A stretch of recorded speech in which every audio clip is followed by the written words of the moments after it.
জ্যোতিষশাস্ত্র বলছে গৃহের যদি লক্ষ্মীর আগমন করাতে চান, গৃহে যদি শান্তি পেতে চান, তাহলে জ্যোতিষশাস্ত্র বলল আপনারা বাড়িতে আরতি করেন, এখানে আরতি হলো, আপনারা আরতি করবেন। আরতি করার কিছু নিয়ম আছে, আপনাদের বলে যাই। প্রদীপ দেবেন ভগবানের চরণে 4 বার, নাভিতে 2 বার। হ্যাঁ বলি, ভগবানের চরণে কবার 4 বার, নাভিতে কবার 2 বার, মুখমণ্ডলে কবার 3 বার দেবেন, গোটা শরীরে কবার দেবেন 7 বার দেবেন। কিন্তু আরতি করার নিয়মটা বলে দিই, একবারে হিসাব অঙ্কে বলে দিই। আপনারা যখন আরতি করবেন এমনি এমনি করে আরতি নয়, কিন্তু আরতি একবার ছক অঙ্কের হিসাব আছে। সবাই তাকিয়ে নেন আমার দিকে। আরতি হচ্ছে ওং লেখা হয় না, ওং ওং ওং লেখা হয় না, ওই যে ওং যেমন লেখা হয়, আপনি প্রদীপ নিয়ে বা ধূপ নিয়ে এরকম ওঙের মতো আপনাকে আরতি দিতে হবে। সবাই লক্ষ্য করুন, এরকম প্রদীপ নিয়ে বা ধূপ নিয়ে সবসময় ওং যেমন লেখা হয় আপনি সেইভাবে আরতি দেবেন। এই একটা অঙ্কের হিসাব একবারে। আর আপনারা যখন মন্দির পরিক্রমা করবেন, ভগবানের মন্দির 4 বার, দেবদেবীর মন্দির 3 বার। সবাই লক্ষ্য করুন। তাহলে তুলসী মন্দির বলুন, ভগবানের মন্দির বলুন, 4 বার পরিক্রমা কোন দিকে করবেন?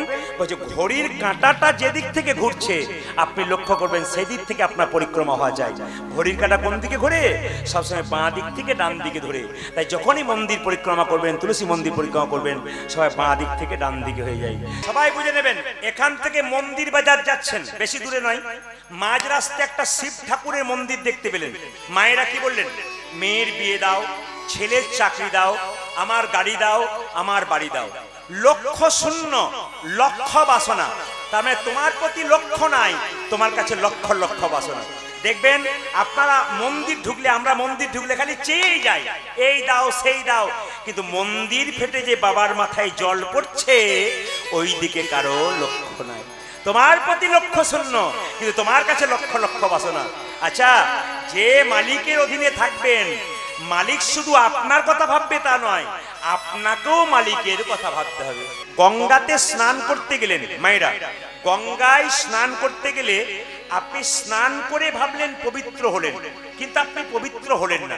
একটা প্রমাণ দেব, আপনি যেদিন গঙ্গায় স্নান করতে যাবেন, 1 বোতল নোংরা জল ছিপি লাগিয়ে আপনি ওই গঙ্গা জলের ঘাটে ডুবিয়ে রেখে দেবেন। 7 দিন পর যখন বোতলটা নিয়ে যাবেন, দেখবেন বোতলের বাইরেটা পরিষ্কার হয়েছে, ভেতরের নোংরা জলটা যেমনকার তেমন রয়েছে। এই জন্য আপনি শুধুমাত্র হরিনাম করলেন তা নয়, এই হরিনামের আসলে এসে ভগবানকে বলতে হবে, হে প্রভু, আমি গঙ্গা স্নান করবার আগে, আমি তোমার চরণ নিজেকে সঁপে দেবার আগে আমার হৃদয়ের যত ময়লা আছে সব যেন তোমার চরণে দিতে পারি। 2টো করে কান দিয়েছে, মুখ কটা দিয়েছে? 1টা। ভগবান এখানে পরিষ্কার করে বলেছে, বলবে কম আর শুনবে বেশি। যদি সংসারে শান্তি পেতে চাও তাহলে বলবে কম আর শুনবে বেশি। উনি বুঝিয়ে দিয়েছেন। তবে একটা কথা বলি, কীর্তন চলাকালীন যদি কেউ গল্প করে, একজন কীর্তন শুনছে আর একজন পাশে গল্প করছে, যদি তাকে আপনি কীর্তন শুনতে না দিন, তবে আপনি আজকে বৈষ্ণব অপরাধের ভাগী হয়ে বাড়ি যাবেন। কারণ মহাজনরা বলেছেন, তোমার হরিনাম শুনতে ভালো লাগে না তুমি শুনবে না, তোমার বলতে ভালো লাগে না তুমি বলবে না, কিন্তু কেউ যদি শুনতে চায়, কেউ যদি বলতে চায়, তবে তাকে যেন বাধা দিও না। যদি কেউ বাধা দেয় তবে তার বৈষ্ণব অপরাধ হয়। একজন লোককে আপনি 2 থাপ্পড় দিলেন কিংবা লাঠিতে করে আঘাত করলেন, ওর ব্যথা হলো, ওষুধ খেলে ব্যথা দূর হয়, কিন্তু জীব দিয়ে যদি কাউকে একবার আঘাত করা হয় ও কিন্তু ওষুধে সারে না। প্রশ্ন করবেন, জীব দিয়ে আঘাত করলে ওষুধে সারে না, এই যে জীবের কথা বললাম, জীবের তো কোনো হাড় নেই, আঘাত করা যায়? হ্যাঁ, জীব দিয়ে আঘাত করা যায়। আপনি এমন একটা খারাপ কথা বললেন যার জন্য একজন কষ্ট পেলেন। যেমন জীবের অনেক ক্ষমতা আছে, এইদিকে জীবের অনেক ক্ষমতা আছে। জীব নরম হতে পারে, মাংস হতে পারে, হাড় না থাকতে পারে, অনেক ক্ষমতা। যেমন আমাদের 32টা দাঁত আছে, একটা জীব আছে, তাই তো? জোরে বলুন হানা না। একদিন 32টা দাঁত জীবকে বলছে, যদি বেশি বাড়াবাড়ি করবি 32 জনে এমন কামড় দেব 32 টুকরো করে ছেড়ে দেবো। দেখুন দাঁতগুলো তো 32টা, জীব তো একটা। তো জীবকে বলছে এমন কামড় দেব যে 32 জন দাঁতে 32 কামড় দিয়ে 32 টুকরো করে দেবো। তখন জীব বলছে বেশি বাড়াবাড়ি করিস না। বলে কেন? আমি এমন একটা কাজ করব যে 32 জন এখান থেকে ঝরে পড়ে যাবে। বলছে বুঝতে পারলাম না, রাস্তা দিয়ে পেরিয়ে যাব, এমন লোককে এমন গালি দেব এক চড়েই 32 জন ঝরে পড়ে যাবে। তার মানে কি? জীবের কিন্তু খুব ক্ষমতা আছে। এই জন্য পণ্ডিতরা বললেন জীব মরে জীবে, জীব মরে জীবে। আপনার যেটুকু প্রয়োজন সেটুকু পেটে নিলেন, আর যদি বেশি আস্বাদন লোভ পড়ে গেলেন তাহলে আপনার জীব মূল্য জীবে। এই জন্যে একজন পণ্ডিতের কথা, পণ্ডিতের নাম পরে করব, তিনি বললেন 3 বেলাতে 3 জনের আলোচনা করো। সকাল বেলায় স্ত্রী প্রসঙ্গাত। বাবা চন্দন দিতে হবে না, বসো। চন্দন দিলে যদি ডিস্টার্ব হয় বসো, বসো। ডিস্টার্ব কেন হয়? বসো। এইদিকে সকাল বেলায় স্ত্রী প্রসঙ্গাত, দুপুর বেলায় জুয়া সম্পর্কে আলোচনা করবে, আর রাত্রি বেলায় চোরের সম্পর্কে আলোচনা করবে। দিনের বেলায় স্ত্রীদের নিয়ে আলোচনা করো সকাল বেলায়, আর দুপুর বেলায় জুয়া, জুয়া দুতক্রিয়া, এই জুয়া নিয়ে আলোচনা করো, আর সন্ধ্যা বেলায় চোরের নিয়ে আলোচনা করো। আপনার সব চমকে গেলেন, কার বা কথা, এ কথার যুক্তি কোথায়? এ কিন্তু মহাজনের কথা। কার কথা? চাণক্য পণ্ডিত বললেন সকাল বেলায় স্ত্রীদের নিয়ে আলোচনা করো, স্ত্রী প্রসঙ্গাত।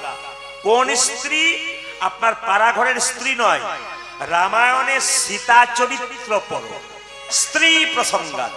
মায়েরা সীতা চরিত্র যদি পড়েন তাহলে চমকে যাবেন, সীতা কি সুন্দর শিক্ষা দিয়েছে। রামচন্দ্র 14 বছর জন্য বনবাসে গেল, সীতা পেছন ধরলো। হ্যাঁ, অযোধ্যার একটা মেয়ে বলে উঠলো, সীতা তোমার বাবা হলো রাজা, তোমার শ্বশুর হলো রাজা, এত সম্পদ ছেড়ে তুমি বনে যাচ্ছ কেন? সীতা বলেছিল জননী, মা, বলে কি? সম্পদে কিবা কাম, সম্পদ মম নব দুর্বাদ লগ্ন সেন। সম্পদ একমাত্র আমার স্বামী। মায়েরা এই জন্য সীতা চরিত্র পড়তে বলছে সকাল বেলায়। যদি সীতা চরিত্র পড়ো, সীতার কাছ থেকে শিক্ষা আছে, চাণক্য পণ্ডিত বললেন। দুপুর বেলায় কার নিয়ে আলোচনা? জুয়া। জুয়া কোথায় খেলা হয়েছিল? দুতক্রিয়া, মহাভারত। মহাভারত নিয়ে দুপুর বেলায় আলোচনা করো। আর সন্ধ্যা বেলায় চোর ও প্রসঙ্গাত। মায়েরা এই জগতে চোর আপনার বাড়িতে ঢুকে কিছু জিনিস নিয়ে যায়, কিছু রেখে যায়, কিন্তু জগতে এমন ইন্টারন্যাশনাল চোর আছে যে একবার ঢুকলে আপনার সব নেতাই গৌর হরিবোল করে দিয়ে চলে যায়। তিনি কে? ভগবান শ্রীকৃষ্ণ। মায়েরা আপনারা বলেন না, যার ছেলে যত খায় তার ছেলে তত লালাই, তুই বড় ছেঁচড়া বটিস। ভগবান 6টা পদ্ধতিতে চুরি করতেন, একটু হিসাব করে নিন। প্রথম চুরিটা কি? প্রথম চুরি হচ্ছে বৃন্দাবনের প্রসিদ্ধ নবনীত চোরং। বৃন্দাবনের নবনী চুরি করেছিল, গুনবেন এক এক করে, 6 চোর। ভগবানকে ছেঁচড়া বলা হতো, 6 চোর। বৃন্দাবনের প্রসিদ্ধ নবনীত চোরং নবনী চুরি করেছিল। আচ্ছা, নবনী কি চুরি করতে গিয়েছিল? না না, ব্রজগোপীরা নবনীগুলোকে সাজিয়ে রাখতো আর বলতো হে গোবিন্দ, হে নবনী গোবিন্দ সেবায় লেগো বলে। এমনি এমনি গোবিন্দ আসতো না, যিনি ভক্তি ভরে দিতেন তার কাছে আসতেন। কারণ ভগবান শ্রীকৃষ্ণের বাবার কি নবনীর অভাব আছে নাকি? আর কি? বৃন্দাবনের গোপীগণাং দুকুলস্য চোরং, গোপীদের দুকুল মানে বসন চুরি করেছিল। কটা হলো? 2। আর কি? সাধু জানাম পাপ তাপহরং, সাধুদের পাপ তাপ হরণ করে। আর 3 কি? পলাশিতাং সর্বস্ব চোরং, যে তোমার নাম লয় তুমি তাকে পথের ভিখারি করে দাও। আর কি? আর কি মায়েরা? নবাশুদ্ধ শ্যামলকান্তিং চুরং, মেঘের বর্ণটা চুরি করেছিল নিজের গায়ে। আর কি? রাধে কায় হৃদয়াস্য চুরং, রাধারানীর হৃদয়টি চুরি করেছিল। এই হচ্ছে স্বয়ং ভগবান কৃষ্ণ, যিনি রাধা কৃষ্ণ মিলিত তনু গৌর হয়ে নবদ্বীপের মাটিতে এলেন। মায়া কাকে বলে? আমার ছেলে, আমার মেয়ে, আমার বাড়ি, আমার গাড়ি, আমার টাকা, আমার পয়সা, একে মায়া বলে। রামকৃষ্ণদেব বলছে মায়া কেমন? বলছে আগে দেখবেন কালো কালো গাড়ি, গাড়ি দেখতে পেতেন 4 চাকা, তার মধ্যে কালো কাঁচ থাকতো। তো কালো কাঁচের ভেতরে যারা থাকতো বাইরের লোকগুলোকে দেখতে পেত, বাইরের লোকগুলো কিন্তু ভেতরের লোকগুলোকে দেখতে পেত না। ভগবান কালো কাঁচের ভেতরে থাকেন, তিনি আমাদের দেখতে পাচ্ছেন, আমরা তাকে দেখতে পাচ্ছি না। কেন? মায়া বলতে কালো কাঁচ। রামকৃষ্ণদেব আরো উদাহরণ দিলেন, মায়া কাকে বলে? রাম, সীতা এবং লক্ষণ তিনজনে বনে যাচ্ছে। আগে যাচ্ছে রাম, মাঝে যাচ্ছে সীতা, পেছনে যাচ্ছে লক্ষণ। বারবার চেষ্টা করছে রাম দেখবো, রাম দেখবো, রাম দেখবো, দেখতে পাচ্ছে না। কেন? মাঝখানে সীতা নামক মায়াটা আছে, ওই সীতা সরে গেলেই দেখতে পাবে। রামকৃষ্ণদেবকে একজন জিজ্ঞেস করলো, ঠাকুর তাহলে কি মায়া সরানো যায় না? বলে হ্যাঁ রে, মায়া হলো পানা পুকুরের পানার মতো, যত সরাবি তত আসবে। মায়েরা যখন বাসন ধুতে যায় তখন পানাগুলোকে সরিয়ে দেয়, আবার পানা আসে, আবার সরিয়ে দেয়, আবার আসে। বুঝে তাহলে কি করা যায়? বারবার তো ঠেলা যায় না। রামকৃষ্ণদেব বললো, এক কাজ কর না রে। বলে কি না, একটা বাঁশের বেড়া দিয়ে দে, ওই পানাগুলো আর আসতে পারবে না। রামকৃষ্ণদেব বললেন, সংসার রূপ পুকুরে মায়া নামক পানাকে কেউ যদি আটকাতে চায় তবে ভক্তির বাঁশের বেড়া। কি সুন্দর অদ্ভুত কথা তিনি বলেছেন। যে কৃষ্ণকে ডাকে তাকে এত কষ্ট পেতে হয় কেন? দুরিকাকে জড়িয়ে ধরে স্বামী বলে উঠল, দুরিকা কিসের কষ্ট তোমার? তুমি তো বাবা হতে পারো না, আমি যে মা হতে পারি না। এই জগতে যারা মা হতে পেরেছে তারা বুঝতে পারে নাই মা না হওয়ার জ্বালা কি। আমি বুঝতে পেরেছি আমি মা হতে পারি নাই, আমার কত কষ্ট। দুরিকা ভগবানের কাছে প্রার্থনা করো, দেখবে ঠিক মঞ্জুর হবে। বাবা, দরখাস্তের বয়ান যদি ভালো হয়, পারমিশন তাড়াতাড়ি হয়, ডাক যদি সঠিক হয়, ভগবান মনের আশা পূর্ণ করবে। কথাগুলো শুনবেন, আমি বারবার বলবো। রামকৃষ্ণদেব মা কালীকে বলতো, মা খা, মা খা, মা খা। খাবি না তুই?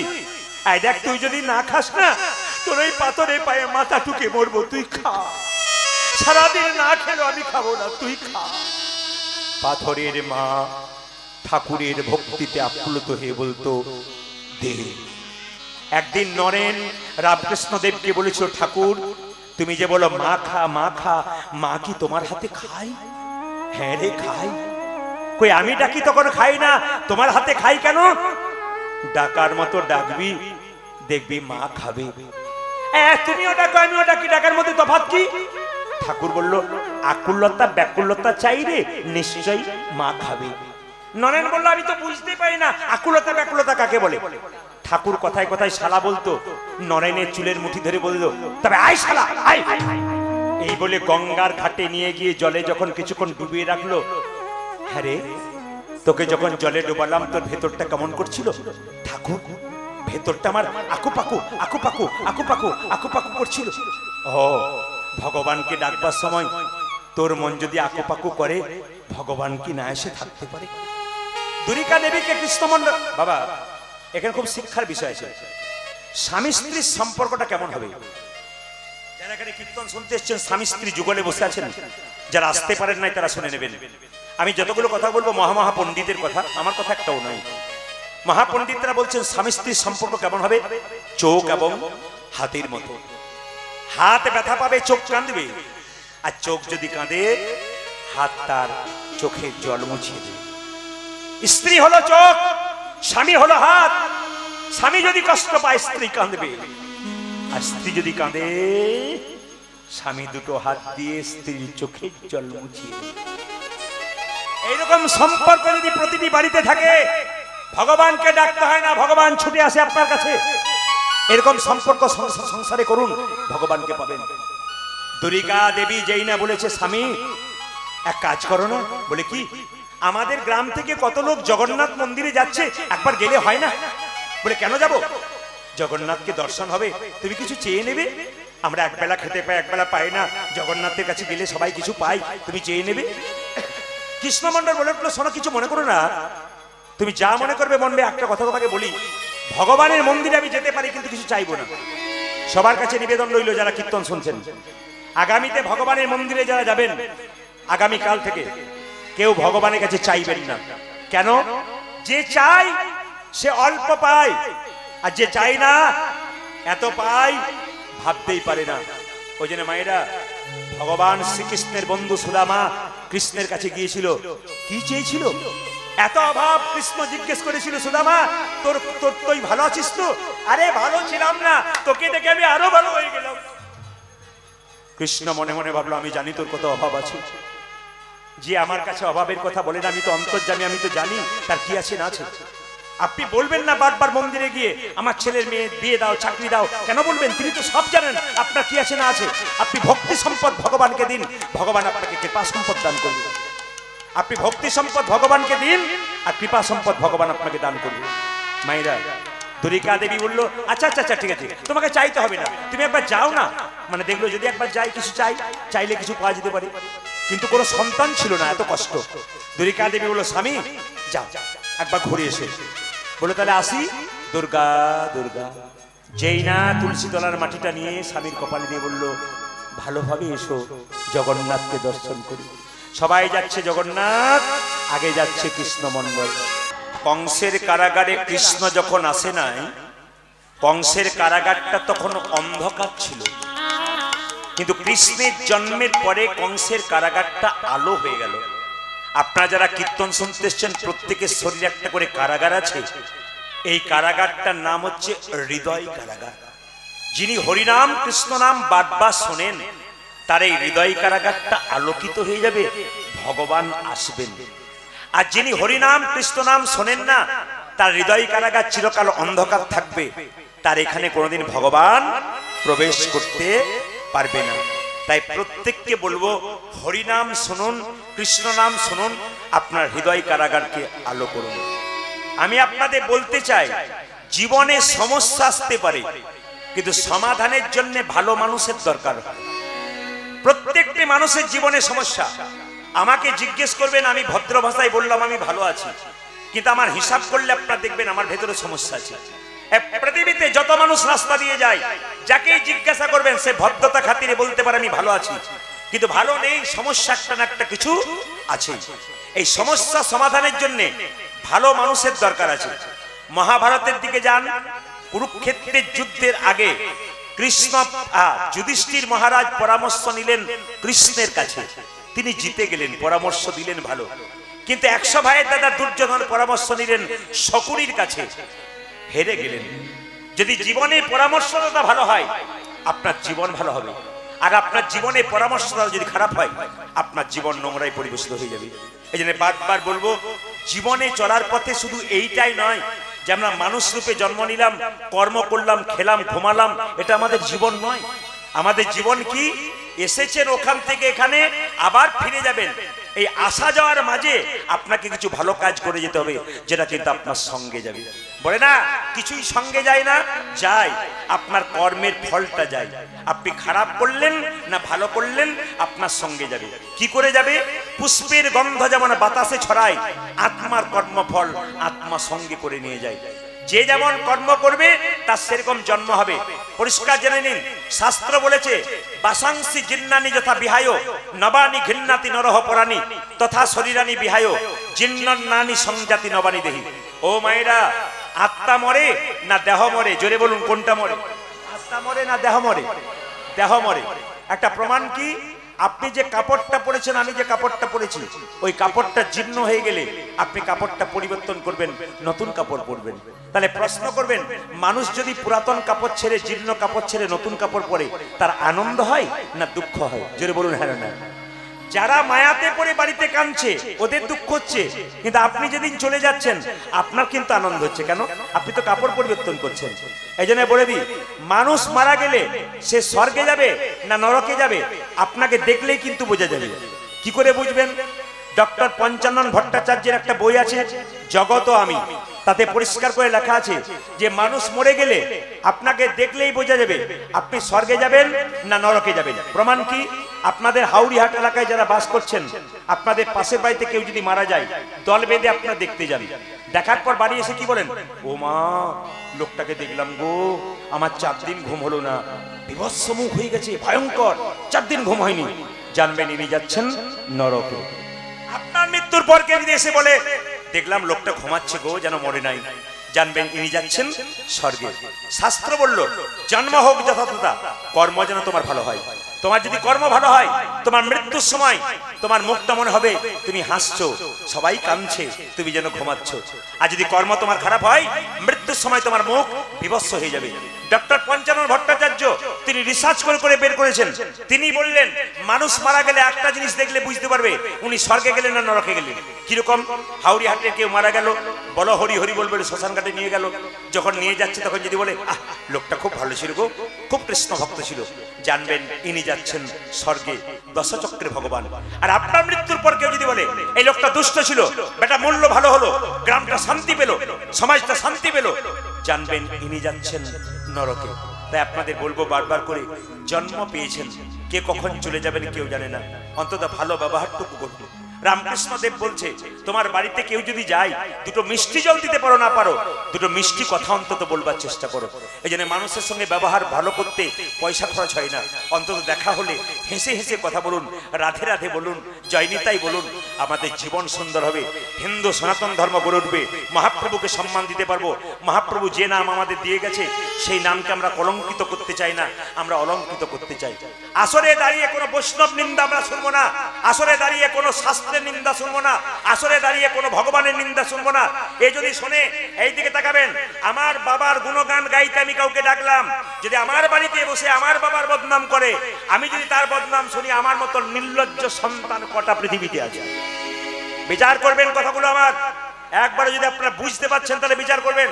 আমি আমার বাবার সুনাম করবার জন্য বাড়িতে ডাকলাম পয়সা দিয়ে, আর বসে বসে আমার বাবার বদনাম করছো, আর আমি চুপচাপ বসে বসে শুনছি।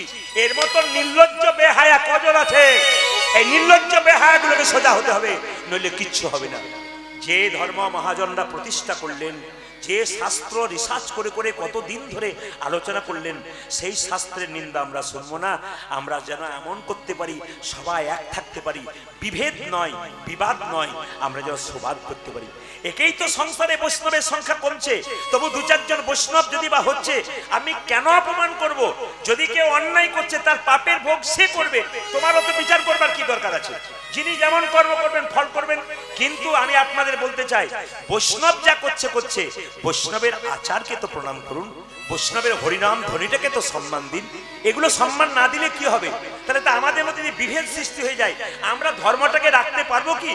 একেই তো আমরা সংকুচিত হচ্ছি। আর তো হরিনাম আমাদের করছে ঠিক কথা, কিন্তু বুঝতেই তো পারছেন যা অবস্থা দিনের পর দিন, তাতে আর 20 বছর পরে আনন্দ করে হরিনাম শুনতে পাবেন কিনা আমি জানি না। এই জন্য আপনাদের কাছে নিবেদন রইল, সনাতন ধর্মকে বাঁচান, সনাতন ধর্মকে সম্মান দিন। সবাই এখন সমস্ত ধর্মকে ভালোবাসুন, কাউকে ছোট নয়, কাউকে বড় নয়, সবাইকে ভালোবাসতে শিখুন। বিবাদ নয়, সুবাদ করুন। নেতাই গৌর হরি। আচ্ছা মায়েরা, কানে ফু মানে একটু বলে দিই। এখন তো দেখবেন মায়েরা রান্না বান্না করেন, গ্যাস সিলিন্ডারের ব্যবস্থা আছে নাকি? আগে কিন্তু মায়েরা রান্না বান্না করতো কি ছিল? উনুন ছিল, এখন আছে কারো বাড়িতে।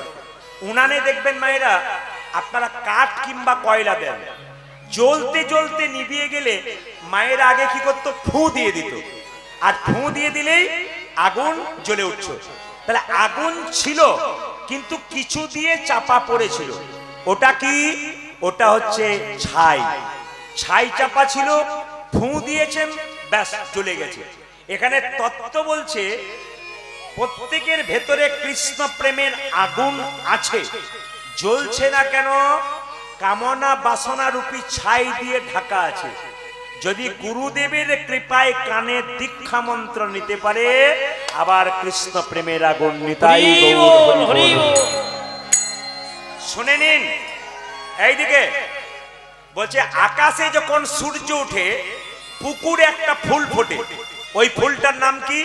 পদ্ম ফুল। আর যখনই পদ্ম ফুল ফোটে, ভ্রমর দেখবেন যেখানেই থাক না কেন এসে গুনগুন গুনগুন গুনগুন করে। এখানে তত্ত্ব বলছে গুরুরূপী সূর্যের আলো কোন ভক্তের হৃদয়রূপী পদ্মে যদি একবার পড়ে, কৃষ্ণ ভ্রমর যেখানেই থাক না কেন হৃদয় পদ্মে এসে নিতাই গৌর হরি বল বলে।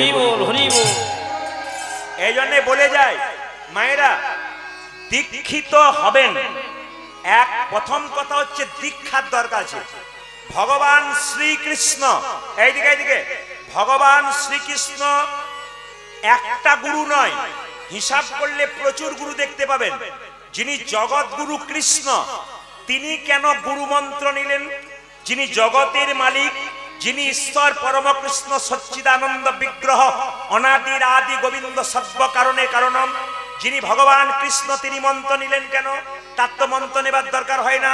আসলে তিনি মানুষ রূপে এলেন, মানব দেহ ধারণ করে আমাদের মতো কলির জীবকে, অধম জীবকে শিক্ষা দেবার জন্য। কি আমি যেমন মন্ত্র নিচ্ছি ভগবান হয়ে, তোমাদের মন্ত্র নিতে হবে। কেন?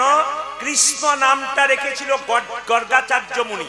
শুধু তাই নয়, কৃষ্ণকে যখন মন্ত্র দিয়েছিল মায়েরা, উপনয়ন হয়েছিল। উপনয়ন মানে পৈতে, জোরে বলুন হ্যাঁ না না, উপনয়ন বা পৈতে হয়েছিল না? তখন দেখবেন গর্গাচার্য মুনি তাকে কি মন্ত্র দিয়েছিল গো? গায়ত্রী মন্ত্র। কৃষ্ণ বলরামকে, এগুলো খুব দামি কথা, শুনে নিন। আমি বারবার বললাম, আপনারা তো শুনছেন বহু কিছু, আজকে যেগুলো শোনাবো আপনারা শুনে নিন, হিসাব করবেন, বিচার করবেন। 3 দিন কীর্তন শুনবেন, প্রত্যেকের কাছে কিছু না কিছু পাবেন।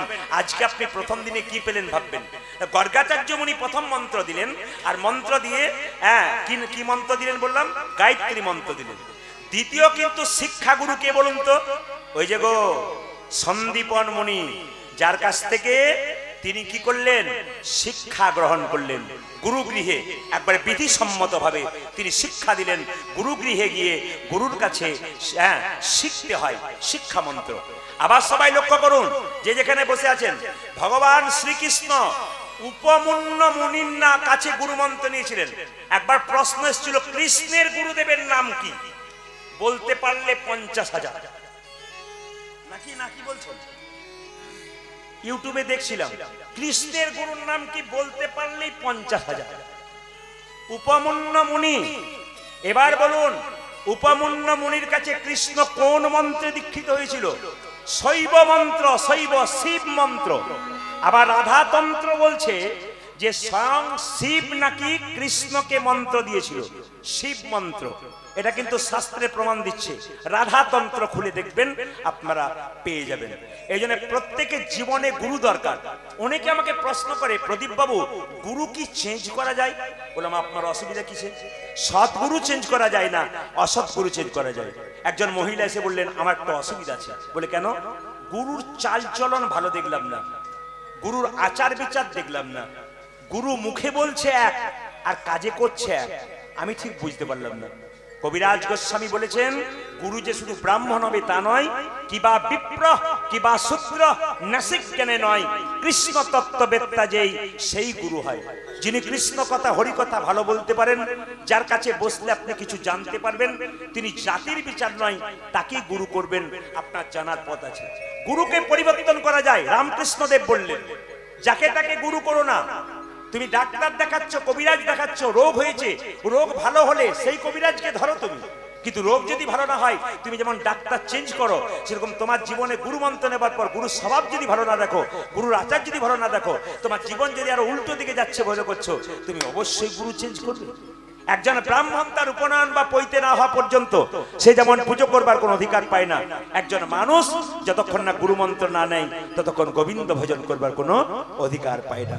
এই জন্য বারবার বলবো, আপনি গুরু মন্ত্র জপ করবার আগে মহামন্ত্র জপ করতে পারেন। গুরু মন্ত্র নেন নাই কিন্তু মহামন্ত্র জপ করতে পারেন, হরে কৃষ্ণ নাম করতে পারেন, মালা নিতে পারেন। কিন্তু ভগবানের সেবা গুরু মন্ত্র না নিলে আপনি নিতে পারবেন না। কেন? গুরু আপনাকে শিখিয়ে দেবে। গুরু আপনাকে শিখিয়ে দেবে যে কিভাবে ভজন করতে হয়, কিভাবে সাধন করতে হয়, কিভাবে পথ চলতে হয়। এগুলো গুরুর কাছ থেকে সেবা শিখতে হয়। কেন না, যে জমিটা উর্বর হয় নাই, তাতে যদি বারবার উর্বর করতে গেলে কৃষ্ণ নাম করুন, দেহ উর্বর হবে। হরিনাম নেবেন, কানে দীক্ষা নেবেন, আপনার জীবন সুন্দর হয়ে যাবে। দীক্ষা মানে কি? দিয়ে খা। যে ভগবানকে দিয়ে খায় তার দীক্ষা নেওয়া সার্থক, আর যে দিয়ে খায় না তার সার্থক নাই। আমাদের এলাকাতে অনেক মানুষ আছে, ভগবান বলে কেউ নাই, ভগবানকে আমাকে খেতে দেয় না, ভগবান বলে কেউ আছে, আমি রোজগার করে আমি খাই। তাকে একটাতে উত্তর দেবেন যে ভগবান বলে যদি কেউ নাই, ভগবান যে আছে তার প্রমাণ তুমি। বলে কেন? আমি কেন? না, যে জামাটা তুমি পরেছো ওটা একজন তৈরি করেছে, যে বাড়িতে তুমি বাস করো ওটা একজন তৈরি করেছে, প্রত্যেকটা জিনিস একজন তৈরি করেছে। তাহলে তোমাকে কে তৈরি করেছে? তোমার এত সুন্দর হাত পা নাক চোখ কান শরীরের এত যন্ত্র, এগুলো তৈরি করলো কে? স্বয়ং ভগবান। একটা কথাতে একটা কথা আপনি বুঝিয়ে দেবেন, একটা বাচ্চা জন্ম নেবার পর কি খাবে এ কথা কে ভেবেছে? বলুন, কে ভেবেছে? এ কথা ভেবেছে স্বয়ং ভগবান। মায়ের স্তনদুগ্ধে এমন মধুভাণ্ড দিয়েছে যা পৃথিবীর কোথাও পায় না। মায়ের দুধটা খুব গরম নয় যাতে বাচ্চার জিভ পুড়ে যাবে, মায়ের দুধটা খুব ঠান্ডা নয় যাতে বাচ্চার ঠান্ডা লেগে যাবে, মায়ের দুধটা খুব মিষ্টি নয় সুগার হয়ে যাবে, মায়ের দুধটা খুব টক নয় যাতে বাচ্চার অম্ল হয়ে যাবে। নদীর মধ্যে দিলেন জল, গাছের মধ্যে দিলেন ফল, তিনি আমাদের জন্য এত কিছু দিলেন, আমরা তার জন্য কি দিলাম? যদি এই বিচার কারো থাকে তবে তিনি মানুষ হতে পারলেন, আর যদি এই বিচার কারো হয় না, ও মানুষ কুলে জন্ম নিল, হুঁশ হলো না, ও মানুষ হলো কিন্তু হুঁশ হলো না। তাই মহাপ্রভু প্রত্যেকটা জীবের দ্বারে হরিনাম দিচ্ছেন, যাকে দেখছে তাকে নিতাই চাঁদকে দিবছে। যিনি আমাদের মানধাত্তা রাজা লোমস মুনির কাছে জানতে চাইছেন, ভালো করে শুনবেন, মানধাত্তা রাজা লোমস মুনির কাছে জানতে চাইছেন পাপমোচনী একাদশী করলে কি লাভ হয়। লোমস মুনি শোনাচ্ছেন মানধাত্তা রাজাকে, আপনারা শুনে নেবেন। বলছে একজন ঋষি ছিল, একজন ঋষি ছিল, বিদেশ ঋষি। সেই ঋষি ধ্যান করছিল খুব কম বয়স, মায়েরা, সেই ঋষি ধ্যান করছিল খুব কম বয়স। তার কাছে একজন সুন্দরী রূপসী অপ্সরা, তার নাম হচ্ছে মঞ্জু ঘোষা। নামটা কি বললাম? মঞ্জু ঘোষা। সেই মেয়েটি ওই ঋষির সামনে কম বয়স দেখে নানা রকম অঙ্গভঙ্গি করছে। দূরে গিয়ে বাঁশি বাজাতে শুরু করলো। বাঁশির সুরে ঋষির মন ভরে গেল। আর যেই না মন ভরে গেল, মঞ্জু ঘোষা অপ্সরার সঙ্গে 1 বছর নয়, 2 বছর নয়, 55 বছর 7 মাস 9 দিন সঙ্গ করেছিল, সহবাস করেছিল। এর নাম হচ্ছে, একে 56 বছর বলা হয় কথা কথায়। 56 বছর ধরে ঋষি মঞ্জু ঘোষা অপ্সরার সঙ্গে সারা রাত্রি দিন সহবাস করেছিল। বারবার চিৎকার করে মঞ্জু ঘোষা ওই অপরূপা নারীটা চিৎকার করে বলল, আমি আপনার ধ্যান ভঙ্গ করেছি, আমি আপনার ভগবান চরণ থেকে মনটা সরিয়ে দিয়েছি, আমাকে আপনি আশীর্বাদ করুন, আমাকে মুক্তি দিন, আমি আপনার কাছে থাকবো না, আমাকে ছেড়ে দিন। এই বিকালে যেতে দেবো, এই সকালে যেতে দেবো, এরকম করে করে দিন পেরিয়ে গেছে। একদিনে মঞ্জু ঘোষা বলল, ঋষি একটু চিন্তা ভাবনা করে দেখো, তোমার কতদিনের ধর্ম আমি নষ্ট করলাম। যখন ঋষি চেতনা পেল, তখন চিৎকার করে বলল, রে পিশাচি, তুই 56 বছর ধরে ওর নিজের রূপ দেখিয়ে তুই আমাকে কলঙ্কিত করলি, ভগবানের সেবা থেকে আমাকে সরিয়ে দিলি। আমি তোকে অভিশাপ দিলাম, তোর পিশাচি জন্মতে মুখ হোক, তোর জন্ম পিশাচ হোক। মঞ্জু ঘোষা অপ্সরা কেঁদে কেঁদে বলল, ঋষি অভিশাপে যদি দিলে আমি পিশাচ কুলে জন্ম নেব, আশীর্বাদ দাও, কি করলে আমি পিশাচ কুল থেকে মুক্তি পাবো? ঋষি বলল, আগামী চৈত্র মাসের কৃষ্ণ পক্ষের যে একাদশী, ওই একাদশীটার নাম হবে কি? পাপমোচনী একাদশী। এই পাপমোচনী একাদশী তুমি যদি করতে পারো, তুমি পিশাচী জন্ম থেকে মুক্তি পেয়ে যাবে। এই জন্য আজকে যে আপনারা একাদশী করেছেন, পূর্বে যে পাপ, যেমন ধরুন অজান্তে কিছু পাপ, কি পাপ? আপনি উনুনে লেপন করছেন, কয়েকটা পিঁপড়ে চাপা পড়ে গেল, মরে গেল, আপনি জানতে পারলেন না। রাস্তা দিয়ে পেরোচ্ছেন, একটা পিঁপড়ে গায়ে পা দিলেন, ওটা মরে গেল। কোনো জন্তু, বাচ্চা জন্তুকে পায়ে দিলেন, মরে গেল। এই যে পাপ, এই পাপ থেকে মুক্তি পাবার একটা মাত্র পথ কি? পাপ মোচনী একাদশী। সবাই মিলে বলুন, পাপ মোচনী একাদশী কি? পাপ মোচনী একাদশী কি? পাপ মোচনী একাদশী কি? আজকে এমন একজন নারীর কথা, পুরুষের কথা বলবো, আপনারা সবাই মাথায় কাপড়টা নিন, সবাই করজোরে প্রার্থনা করুন। আজকে সুন্দর করে একজন নারীর কথা বলবো, যে যেখানে বসে আছেন, দাদা ভাইরা যারা আছেন মাথায় রুমাল তোয়ালে থাকলে নেবেন, আর আমার মায়েরা প্রত্যেকে কিন্তু আপনারা মাথায় কাপড়টা নেবেন। আজকে আমি দক্ষিণ 24 পরগনায় থাকবো না, আজকে আমি মেদিনীপুরে থাকবো, খড়গপুর বলে একটা জায়গা। এই খড়গপুরের পাশে একটা গ্রাম আছে, গ্রামটার নাম ধারেন্দা গ্রাম। কি গ্রাম বললাম? জোরে বলুন, সবাই বলুন জোরে, কি গ্রাম? ধারেন্দা গ্রাম। ওই ধারেন্দা গ্রামে স্বামী স্ত্রী বাস করেন। স্বামীর নাম কৃষ্ণ মণ্ডল, আর স্ত্রীর নাম দুরিকা দেবী। মনে থাকে যেন কারো সবার? স্বামীর নাম কি বললাম? কৃষ্ণ মণ্ডল, আর স্ত্রীর নাম কি বললাম? দুরিকা দেবী। দুজনের অভাব ছিল, স্বভাব কিন্তু ভালো ছিল। স্বভাবটা কি বলুন তো? সকাল দুপুর সন্ধ্যে ভগবানের অর্চনা করত। একবেলা খেতে পেত না পেত, কিন্তু ভগবানের ভজন করতে ছাড়তো না। এ হচ্ছে দুরিকা দেবী আর কৃষ্ণমণ্ডল। আজকে পাপমোচনী একাদশী, আজকের দিনে দুজনে মিলে সুন্দর করে ভগবানের মন্দিরে প্রার্থনা করছে। আপনার সন্ধ্যাবেলায় সবাই কীর্তন শুনতে এসছেন। আজকে হাওড়িহাটের প্রথম দিন, আজকে ভগবানের কাছে আপনারা প্রথম দিন এলেন। এই যে সবাইকে একটু প্রার্থনা গান গাইয়ে আমি লীলার মধ্যে প্রবেশ করব। একদিকে দুরিকা দেবী বসে আছে, যখনই স্বামী স্ত্রীতে ভগবানের ভজন করবেন, স্বামী ডান দিকে, স্ত্রী কিন্তু বাঁ দিকে বসবে, মাথায় থাকবে। স্বামী ডান দিকে, স্ত্রী বাঁ দিকে। স্বামী বসেছে ডান দিকে কৃষ্ণমণ্ডল, আর স্ত্রী দুরিকা দেবী বাম দিকে বসছে।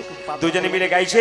আপনারা সবাই মিলে যদি গাইতে পারেন তো ভালো, না গাইতে পারেন তো মনে মনে আজকে ভগবানের চরণ ধরে স্মরণ করুন। আমি গাইব, আপনারা সবাই আনন্দ করে শুনবেন।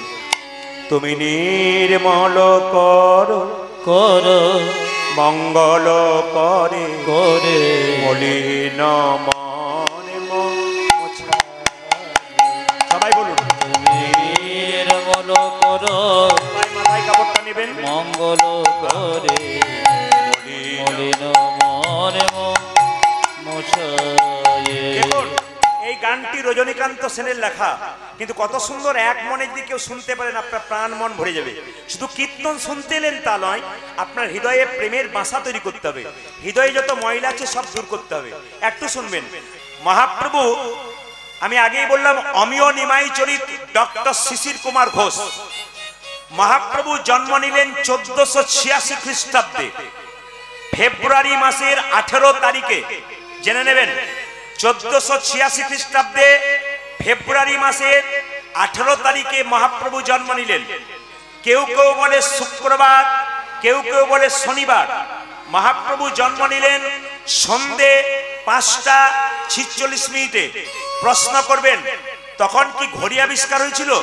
ঘড়ি আবিষ্কার হয়েছিল আপনার মহাপ্রভুর জন্মের অনেক আগে।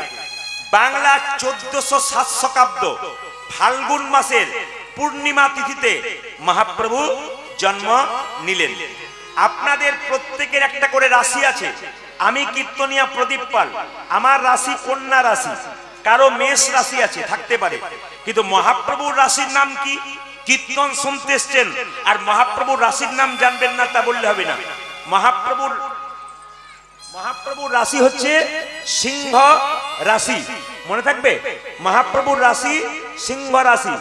পূর্ব নক্ষত্র ফাল্গুনিতে মহাপ্রভুর জন্ম। মায়েরা, একটা মা একটা বাচ্চাকে গর্ভের মধ্যে 10 মাস 10 দিন ধরে রাখে। এখন আর দরকার হয় না, এখন আগে থেকেই তুলে নেয়, না কি বলছেন? এখন আর দরকার হয় না, আগে থেকেই তুলে নেয়। সে ডাক্তারের কায়দা বলুন আর যা বলুন, কিছু একটা আছে আর কি। এই দেখে লাভ নেই। সবাই লক্ষ্য করুন, যে যেখানে বসে আছেন। 13 মাস 13 মাস মহাপ্রভু মায়ের গর্ভে ছিলেন। কত মাস বললাম? 13 মাস। সবাই লক্ষ্য করুন, জন্ম যখন মহাপ্রভু নিলেন, জন্ম নেবার পরে কান্নাকাটি করলেন না, হাত পা নাড়াচাড়া করলেন না। সচিমাতার মনে বড় চিন্তা হলো। 1 মাস নয়, 2 মাস নয়, 10 মাস 10 দিন নয়, 13 মাস গর্ভের মধ্যে সন্তানকে রাখলাম। 8টা কন্যা মরে গেল আমার। একটা ছেলে জন্ম নিল, তার নাম বিশ্বরূপ। সে সন্ন্যাস নিয়ে চলে গেল। আমার একমাত্র সম্বল এই ছেলেটি। এ যদি চলে যায়, আমি মা হয়ে কি করে বেঁচে থাকবো? সচিমাতা চিন্তা করলো, প্রাচীন মানুষের কথা তো। সচিমাতা চিন্তা করলো, যদি আমাদের বাড়িতে একটা নিম গাছ আছে তো, আতুর ঘরটা নিম গাছের নিচে করি। বলে, কেন? জম যদি আমার ছেলেকে নিতে আসে, তেতোর ভয়ে পালিয়ে যাবে। সচিমাতার বিশ্বাস, তাই নিম গাছের নিচে আতুর ঘরটা করলেন।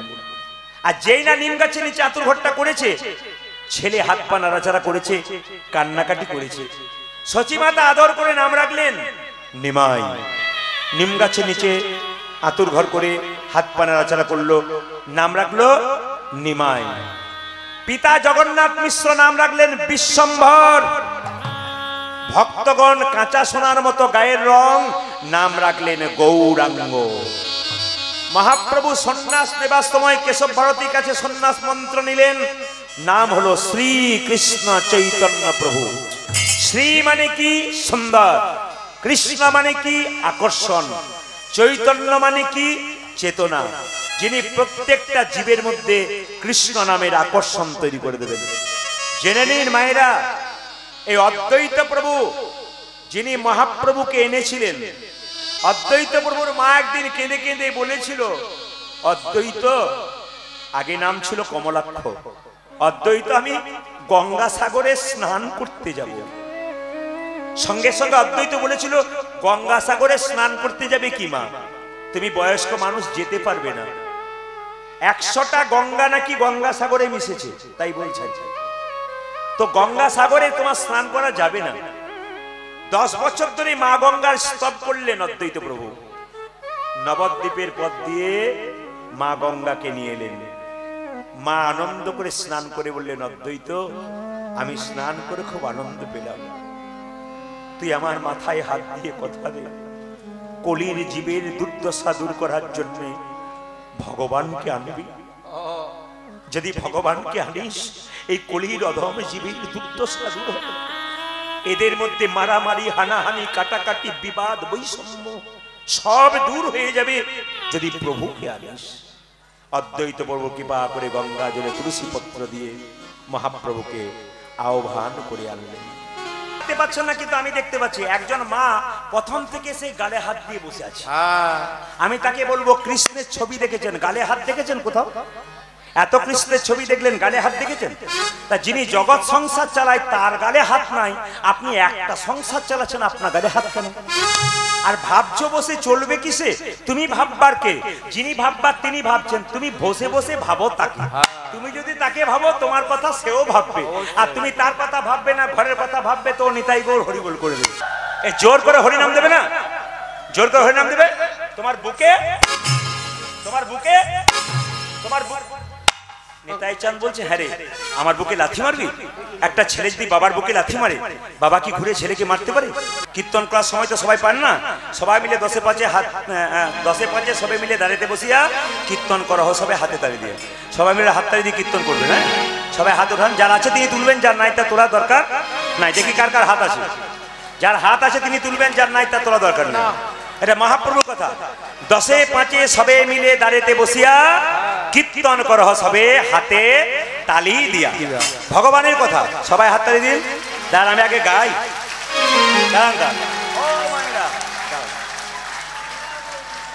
আগে তেলের মধ্যে 5 ফোঁটা দেন, তবে তো ঘন্টা নাড়বেন না। কি বলছে? তালিটা পরে দেবেন, আগে শুনে নিন। আপনাদের আসরে সব ভালো লাগলো, একটা জিনিস খারাপ লাগলো, বলবো না, বাদ দিয়ে দেবো। না বলাটাই ভালো। একদিনের জন্য এলাম, আমি তো না বলে যাব না, বলবো বলেই তো এসেছি। আমি বলবো বলে এসেছি। আপনাদের ভালো লাগলো কোনটা? আপনাদের ভালো লাগলো কোনটা? সবাই মিলে হাততালি দিচ্ছেন, হরি হরয়ে নমঃ, কৃষ্ণ যাদবাই নমঃ। এটা আমার খুব ভালো লাগলো। আর খারাপ লাগলো কোনটা? 2-4 জন হরি হরয়ে নমঃ, কৃষ্ণ যাদবাই নমঃ। এরা বিশিষ্ট হিন্দু ধর্মের ভালো লোক, এদের জন্য হিন্দু ধর্ম এগিয়ে যাবে। তবে যাকে দেখে এরকম করলাম, সে তো তাড়াতাড়ি নামিয়ে দিয়েছে। মেডিসিন না দিলে কাজ হবে না, নামিয়ে দিয়েছে। তবু কিন্তু 1-8 দেখবেন, তাকিয়ে দেখুন, এখন এরকম করে আছে, ওগুলো সুপারি। সুপারি দেখেছেন, বাইরেও রস নাই, ভেতরেও রস নাই। ও খেলে বরং জিভ দাঁত নষ্ট হয়, কিছু লাভ কিছু হয় না, ওই খান মাত্র। ওই সুপারির মতো কিছু পার্টি আছে, ও আসেই মাত্র, ওরও কিছু লাভ হয় না, ওর পাশে যে দাঁড়ায় তারও কিছু হয় না। যারা এরকম, এখনো 2-4 জন আছে, উড়িষ্যা থেকে এসছে, বাংলা বুঝতে পারছি। আচ্ছা, আমি দেখতে পাচ্ছি যিনি এরকম করে আছেন, তার পাশে যিনি আছেন তিনি হাত তুলছেন। কেন বলুন তো? কিছু মনে করবেন না।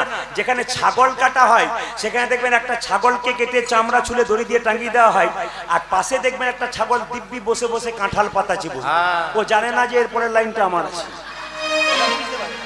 এরকম পার্টি 2-4 জন আছে, সবাই হাত তালি দিচ্ছে, আর 2-4 জন ওই কাঁঠাল পাতা চিবুচ্ছে। এত বলার পরও সবাই দেখছে যে কে কে তোলে নেয়, কে কে ওরকম করে আছে। না না, একটা কথা বলি, হিন্দুদের সব চাইতে আমাদের লজ্জার ব্যাপার কি বলুন তো? এই যে দুটো শ্রীখল বাজছে না, এগুলো অনেকে চিনতে পারে না। আমি আগে বাসে গান করতাম কলেজে পড়তে পড়তে, তখন আমার গাড়ি ছিল না। এদিকে বললাম, তোমরা আগের গাড়িতে চলো, আমি ক্লাস করে যাব।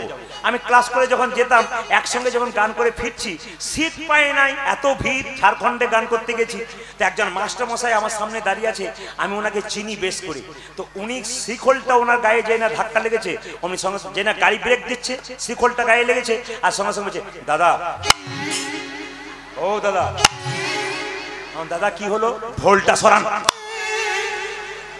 মাস্টার মশাই লোক, তিনি বলছেন ঢোলটা সরান। বললাম দাদা ওটা ঢোল নয় খোল। সে যাই হোক, রাত জেগে গান করবেন, ঢোলটা নিয়ে আমার গায়ে ঢুলে পড়বে। আমার দাদা কিছু মনে করবেন না, ঢোলটা একদিন আপনার কাজে লাগবে। আমার বিয়ে হয়ে গেছে। আমার ওই বিয়েতে নয়, আর একটা বিয়ে বাকি আছে, ওই বিয়েতে লাগবে। বলে কোন বিয়ে? বলো হরি আবার যত দিন যাচ্ছে তত ভদ্র হচ্ছে আমরা। কিরকম ভদ্র একটু বলি। আগে দরজাতে লিখতাম কি বলুন তো, বাবা মায়ের আশীর্বাদ, ওই কি সুস্বাগতম বাংলাতে লিখতাম। এখন ইংরেজি শিখলাম, লিখলাম ওয়েলকাম। আবার যত ভদ্র হলাম লিখলাম কুকুর হইতে সাবধান, এখন লিখেছি। আর কলকাতা গিয়েছিলাম ছোটবেলায়, ক্লাস 7-এ পড়ি আমার কাকা বাবুর সঙ্গে। তো কলকাতায় ঘুরছি, তখন তো বাড়ি দামি ছিল না, সুন্দর সুন্দর বড় বড় বাড়ি, দরজায় লেখা আছে সাবধান ভেতরে কুকুর। এবং কাকা যারা ভেতরে আছে তারা সবাই কুকুর। বলে চুপ কর চুপ কর চুপ কর। কেন একটি কুকুর বাকি সব মানুষ? বলে কেন? আমি বললাম তাহলে একটি লিখতে পারতো, একটি কুকুর বাকি সব মানুষ। মানে আমাদের কত অধঃপতন হচ্ছে। আমাদের জোর নাই, কুকুরকে নিয়ে সাহায্য করছি যাতে কেউ ঢুকতে না পারে। কুকুরগুলোর পাওয়ার আছে আমাদের চাইতে, না কি বলছেন? আবার দেখবেন, কিছু মনে করবেন না, আমি প্রায় বাড়িতে বাসা থাকি, এখানে যদি বলি নাই, প্রায় বাড়িতে বাসা থাকি। এই মুর্শিদাবাদে গান করতে গেছে, একটা বাড়িতে বাসা, বিরাট বড় বাড়ি, দরজার সামনেই রাধাকৃষ্ণের মূর্তি রেখেছে, খুব সুন্দর। আমাকে দাদা, প্রদীপ বাবু, এইটাই কৃতিত্ব, বড় বাড়িটা কেউ দেখবে না, দরজার সামনে রাধাকৃষ্ণের মূর্তি রেখেছি, দেখেছেন কেমন? আমার খুব ভালো রেখেছেন, কিন্তু একটা জানার কথা ছিল আপনার কাছে। বলে কি? রাধাকৃষ্ণের মূর্তি রেখেছেন, যখন প্রচন্ড বর্ষা আসে, বৃষ্টি আসে, শিলাবৃষ্টি হয়, আপনি কোথায় থাকেন? বলে আমি ঘরে থাকি। আর রাধাকৃষ্ণ কোথায় থাকে? বলে দরজার উপরে। যত পাথর সব উনি খাক নাকি, যত বৃষ্টি বাদল ঝড় সব উনি খাক, আর আপনি ভেতরে থাকুন। মানে আমাদের লজ্জায় এইটাই, ভগবানকে ফাঁকাতে রেখে দিলাম, আমি ভেতরে রইলাম, আমি এসিতে রইলাম, ভগবান রোদে পুড়ছে। কি কঠিন ব্যাপার আমাদের। আসুন হাত তুলে বলুন, আপনাদের চেতনা জাগুক, আমাদের চেতনা। বেশ বেশ বেশ, এদেরটা বন্ধ করলাম, আপনাদেরটা নেব বলে। দেখি আপনারা কেমন গাইতে পারেন। আমার ক্যামেরা এসছে এমকে স্টুডিও, আপনারা হাততালি দিয়ে কীর্তন দেবেন। যখন আপনারা হাততালি দেবেন, 2-4 দিন পরে কীর্তনটা বেরোবে, হাওড়ি হাট নাম থাকবে, দেখবেন যখন বেরোবে কীর্তনটা, তখন আপনার হাতটা যদি তোলা থাকে ইউটিউবে দেখতে পাবেন। দিদি আমি তুলেছি, আমার উঠেছে। পাশের জন বলবে, দিদি আমি তুলি নাই গো, আমার উঠলো না। এটা যেন বলতে না হয়। সবাই মিলে হাত তুলুন, সবার যেন উঠে। একসঙ্গে একসঙ্গে দেখি, এরা বলবেন, আপনারা বলুন, বলুন হরে কৃষ্ণ, জোরে হরে কৃষ্ণ কৃষ্ণ কৃষ্ণ হরে রাম, জোরে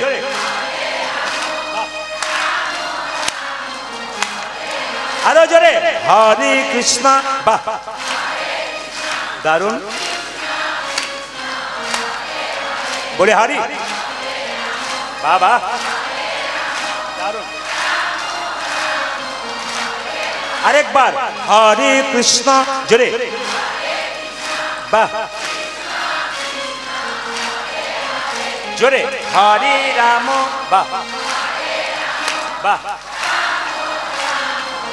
দাঁড়ান, এত জোরে বলবেন যেন মকিমপুর পর্যন্ত যায়। কয়েকদিন আগে গান হয়ে গেল না, এত জোরে বলবেন ওই পর্যন্ত যেন যায়। জোরে বলুন হরে কৃষ্ণ, জোরে হরে কৃষ্ণ, জোরে হরে রাম, প্রাণ ভরে বলুন বাবা।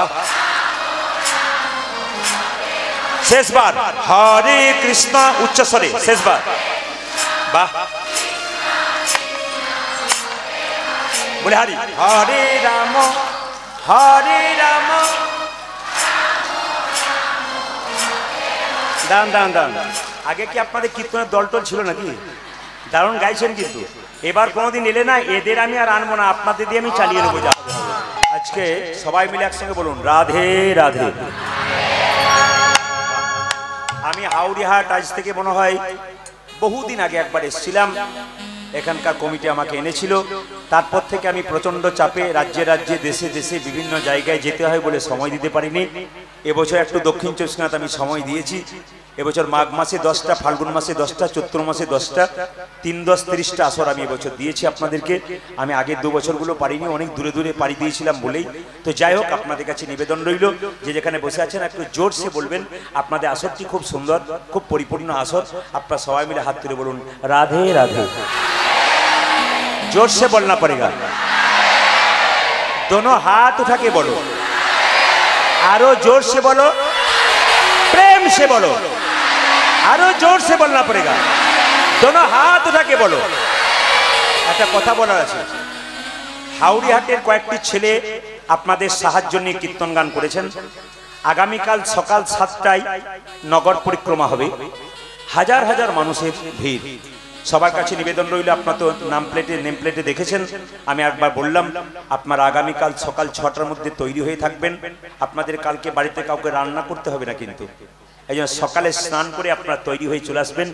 রান্নার কালকে হাত আপনাদের নেই, সমস্ত সেবার ব্যবস্থা ভক্তদের আছে এখানে। এবং সকাল 10টা থেকে নবদ্বীপ বৃন্দাবন থেকে বড় ভাগবত পাঠক আসবেন, উনি ভাগবত পাঠ করবেন। আপনারা সবাই ভাগবত পাঠ শ্রবণ করে দুপুরে প্রসাদ নিয়ে আপনার নিজ নিজ গৃহে যাবেন। আবার সন্ধ্যাবেলায় কীর্তন গান শ্রবণ করার জন্য এখানে আসবেন। এই কমিটি ছেলেদের অক্লান্ত পরিশ্রম, এত সুন্দর প্যান্ডেল, এত সুন্দর মাইক, এত সুন্দর সেবার ব্যবস্থা, প্রত্যেকটি এখানকার সুন্দরী হয়। আমি এখানে দাঁড়িয়ে খুব গর্ব করে বলে গেলাম, হাওড়িহাট হাওড়িহাটি আছে, একে কেউ পরিবর্তন করতে পারে নাই। হাওড়িহাট হাওড়িহাটি আছে, পরিষ্কার কথা, একবারে সুন্দর আছে।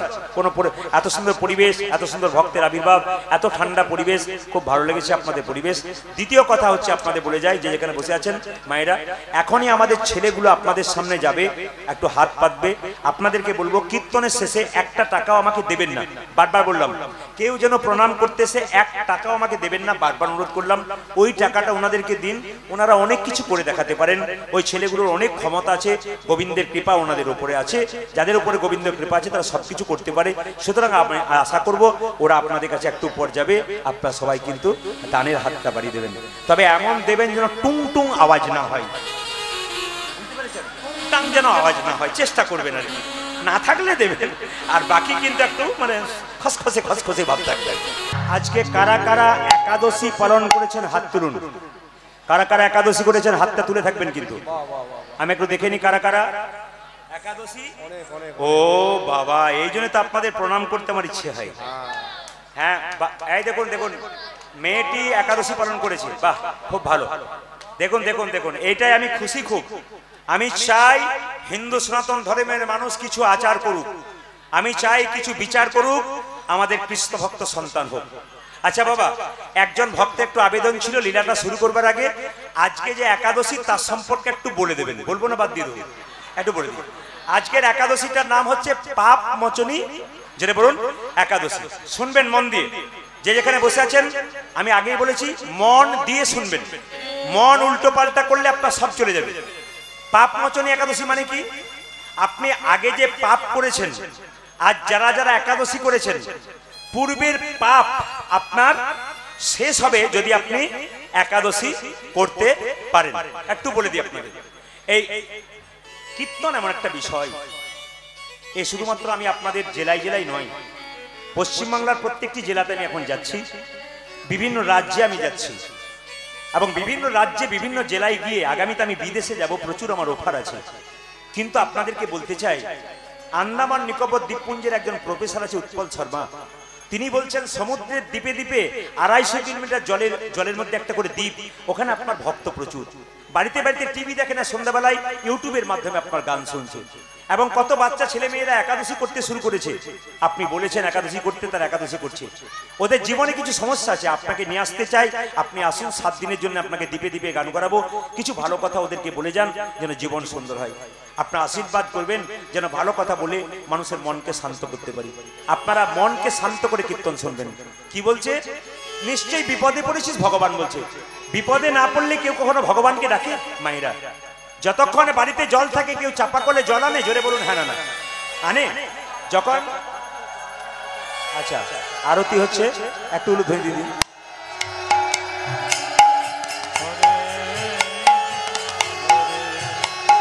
হরে কৃষ্ণ হরে কৃষ্ণ কৃষ্ণ কৃষ্ণ হরে হরে, হরে রাম হরে রাম রাম রাম হরে হরে, হরে কৃষ্ণ কৃষ্ণ কৃষ্ণ হরে হরে, হরে রাম রাম রাম হরে হরে, হরে কৃষ্ণ ধরে দিন মায়ের আরতি হচ্ছে, কৃষ্ণ হরে হরে, হরে রাম রাম রাম হরে হরে হরে হরে কৃষ্ণ হরে কৃষ্ণ কৃষ্ণ কৃষ্ণ হরে হরে হরে রাম রাম রাম হরে হরে হরে বাচ্চারাও নাচে। কৃষ্ণ হরে কৃষ্ণ কৃষ্ণ কৃষ্ণ হরে হরে সবাই উলুদ ধরে দিন মাইরা। হরে রাম রাম রাম হরে হরে জপ হরে কৃষ্ণ হরে কৃষ্ণ কৃষ্ণ কৃষ্ণ হরে হরে হরে রাম রাম রাম হরে হরে এই পর্যন্তই রাখবো। আপনার নিঃশব্দে গান শুনবেন মন দিয়ে। ভগবান বলছে তুই নিশ্চয়ই বিপদে পড়েছিস। হ্যাঁ প্রভু, সত্যিই বিপদে পড়েছি। মায়ের আগেই বললাম, চাপা কলে জল থাকলে কেউ, বাড়িতে জল থাকলে কেউ চাপা কলে জল আনতে যান? যখন জল শেষ হয়ে যায় তখন চাপা কলে জল আনতে যায়। মানুষের যখন ক্ষমতা থাকে তখন ভগবানকে কেউ ডাকে না, ক্ষমতা শেষ হয়ে যায় তখন ভগবানকে ডাকে। বলছে কি তোর দুঃখ বল, কি তোর দুঃখ? বলছে প্রভু আমার দুঃখ কি জানো? লক্ষ শূন্য লক্ষ বাসনা ছুটিছে গভীর আঁধারে, জানি না কখন ডুবে যাবে কোন অকুল গরল পাথারে। তুমি লক্ষ শূন্য লক্ষ বসন ছুটিছি গভীর আধারে, জানি না কখন ডুবে যাবে কোন অকুল গরল পাথারে। জয় জগন্নাথ জয় জগন্নাথ জয় জয় জগন্নাথ জয় জগন্নাথ জয় জগন্নাথ জয় জগন্নাথ আজ জয় জগন্নাথ জয় জগন্নাথ জয় জগন্নাথ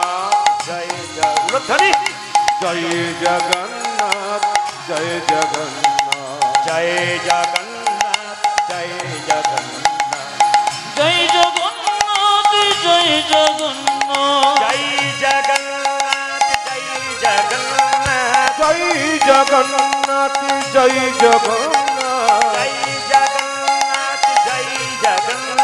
আজ জয় জগন্নাথ জয় জগন্নাথ জয় জগন্নাথ জয় জগন্নাথ জয় জগন্নাথ জয় জগন্নাথ জয় জগন্নাথ জয় জগন্নাথ জয় জগন্নাথ জয় জগন্নাথ জগন্নাথ স্বামী জগন্নাথ স্বামী নয়ন পথগামী জগন্নাথ স্বামী নয়ন পথগামী জয় জগন্নাথ জয় জগন্নাথ জয় জগন্নাথ জয় জগন্নাথ জয় জগন্নাথ জয় জগন্নাথ আজ জয় জগন্নাথ জয় জগন্নাথ জয় জগন্নাথ জয় জগন্নাথ জয় জগন্নাথ জয় জগন্নাথ দেব কি জোরে বলবেন জয় জগন্নাথ দেব কি। আমি যেমন জোরসে বলছি আপনারা জোর লাগাবেন তবে তো। আমিও তো একাদশী করেছি, একবার আহার করেছি, তা আমার যদি জোর থাকে আপনার থাকবে না কেন? জোরে বলুন জগন্নাথ দেব কি, জগন্নাথ দেব কি, জগন্নাথ দেব কি। আচ্ছা, কারা কারা জগন্নাথ মন্দিরে গেছেন হাত তুলুন তো। ব্যাস। আচ্ছা হাত নামান, হাত নামান। এবার হাত তুলবেন। কার কার যাওয়া সার্থক হয়েছে, কার কার হয়নি। একটা কথা বলবো, তাহলে বুঝতে পারলে বুঝবো। আচ্ছা হাত নামান। কে কে জগন্নাথ গেছে এইবার হাত তুলবেন। এটা দেখেছেন তাহলে জগন্নাথ গেছেন, নাহলে হয় না আপনার। জগন্নাথ মন্দিরে জগন্নাথ, বলরাম এবং সুভদ্রা তিনজন আছে। জোরে বলুন হানা না। তাদের পাশে একজন আছে, উনি কে বলুন? যদি না দেখেছেন, জগন্নাথ দেওয়া হলো আর সমুদ্রে স্নান করা হলো আর কিচ্ছু হলো। খালি নোনা জলে ঝাঁপ মারলেন আর চলে এলেন, আর কিছু হলো না। জগন্নাথ মন্দিরে যাবেন, জগন্নাথ, বলরাম, সুভদ্রা তিনজন আছে, তাদের পাশে একটা জিনিস রাখা আছে, ওটা দেখতে হবে, ওটা আসল দেখার জিনিস। কি বলুন তো, বলে দিন। বলবো না বাদ দেবো? এরা বললো যে আবার আসতে হবে 2-4 বছর পরে। বললাম তাহলে 2-4 বছর পরে এসেই বলবো, আর বলবো না, বলে যাই। আচ্ছা এদিকে দেখেন, বলছে জগন্নাথ মন্দিরে আপনারা দেখতে পাবেন জগন্নাথ, বলরাম, সুভদ্রা পাশে একটি সুদর্শন চক্র রাখা আছে, ভালো করে দেখে নেবেন। সুদর্শন চক্র, এইদিকে মায়েরা, সুদর্শন চক্রটা বলতে চাইছে যদি ভক্তি চাও তবে জগন্নাথের কাছে যাও, আর যদি দুষ্টুমি করবে আমি আছি, এই দেখো একবারে সোজা করে দেবো বলে দিলাম। এই জন্য জগন্নাথ মন্দিরে সুদর্শন চক্র রাখা আছে। আচ্ছা বাবা, যে যেখানে বসে আছে লীলাটির নাম কিন্তু দুঃখী কৃষ্ণ দাস, যিনি বৃন্দাবনের রাধারানীর নুপুর কুড়িয়ে পেয়েছিল। অতটা পর্যন্ত যেতে পারবো না তত্ত্বের মাধ্যমে, তবে আপনাদের খুব সুন্দর করে ছোট ছোট করে নিয়ে যাই, সবাই লক্ষ্য করুন মায়েরা। জগন্নাথ মন্দিরে গিয়ে কৃষ্ণমণ্ডল প্রণাম করলেন, সবাই তাকান, আপনারা মন্দিরে প্রণাম করছেন, আমি দেখতে পাচ্ছি মন্দিরে প্রণাম করছেন, ইউটিউবের মাধ্যমে আপনাদের প্রণাম আমি দেখিয়ে দিয়েছি, তবে একবার স্মরণ করে দিই। ভগবানের মন্দিরে প্রণাম করবেন ভগবানকে ডান দিকে রেখে, এই বাঁ দিকে রেখে। কি বললাম, কোন দিকে রেখে জোরে বলুন? ভগবান কৃষ্ণ, বিষ্ণু, নারায়ণ, অদ্বৈত প্রভু এখানে আছে তো, আপনি সবসময় প্রণাম করবেন। যদি এদিকে মুখ থাকে আপনাকে প্রণামটা এদিকে করতে হবে, সোজা করলে আপনি ভুল করে দেবেন।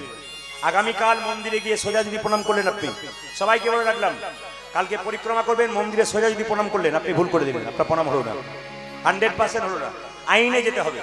কি প্রণাম? ভগবানের মন্দিরে প্রণাম করবেন সবসময় ভগবানকে বাঁ দিকে রেখে, দেবদেবী মা কালী, মা মনসা, মা দুর্গাকে প্রণাম করবেন ডান দিকে রেখে, আর সাধুগুরু বৈষ্ণবকে প্রণাম করবেন সম্মুখে রেখে। দাদা ভাইরা যদি সাষ্টাঙ্গে প্রণাম করতে পারেন আপনার লাভ আছে। সাষ্টাঙ্গ মানে কি মায়েরা? দণ্ডবত প্রণাম, মানে দণ্ড মানে লাঠি, লাঠির মতো পরে যে প্রণাম, ওটা আমাদের বাবাদের হয়, আপনাদের হয় না। আপনারা যে দণ্ডি দেন ওটা বলিনি, যখন প্রণাম করবেন ভগবানের মন্দিরে ওটা বলছি।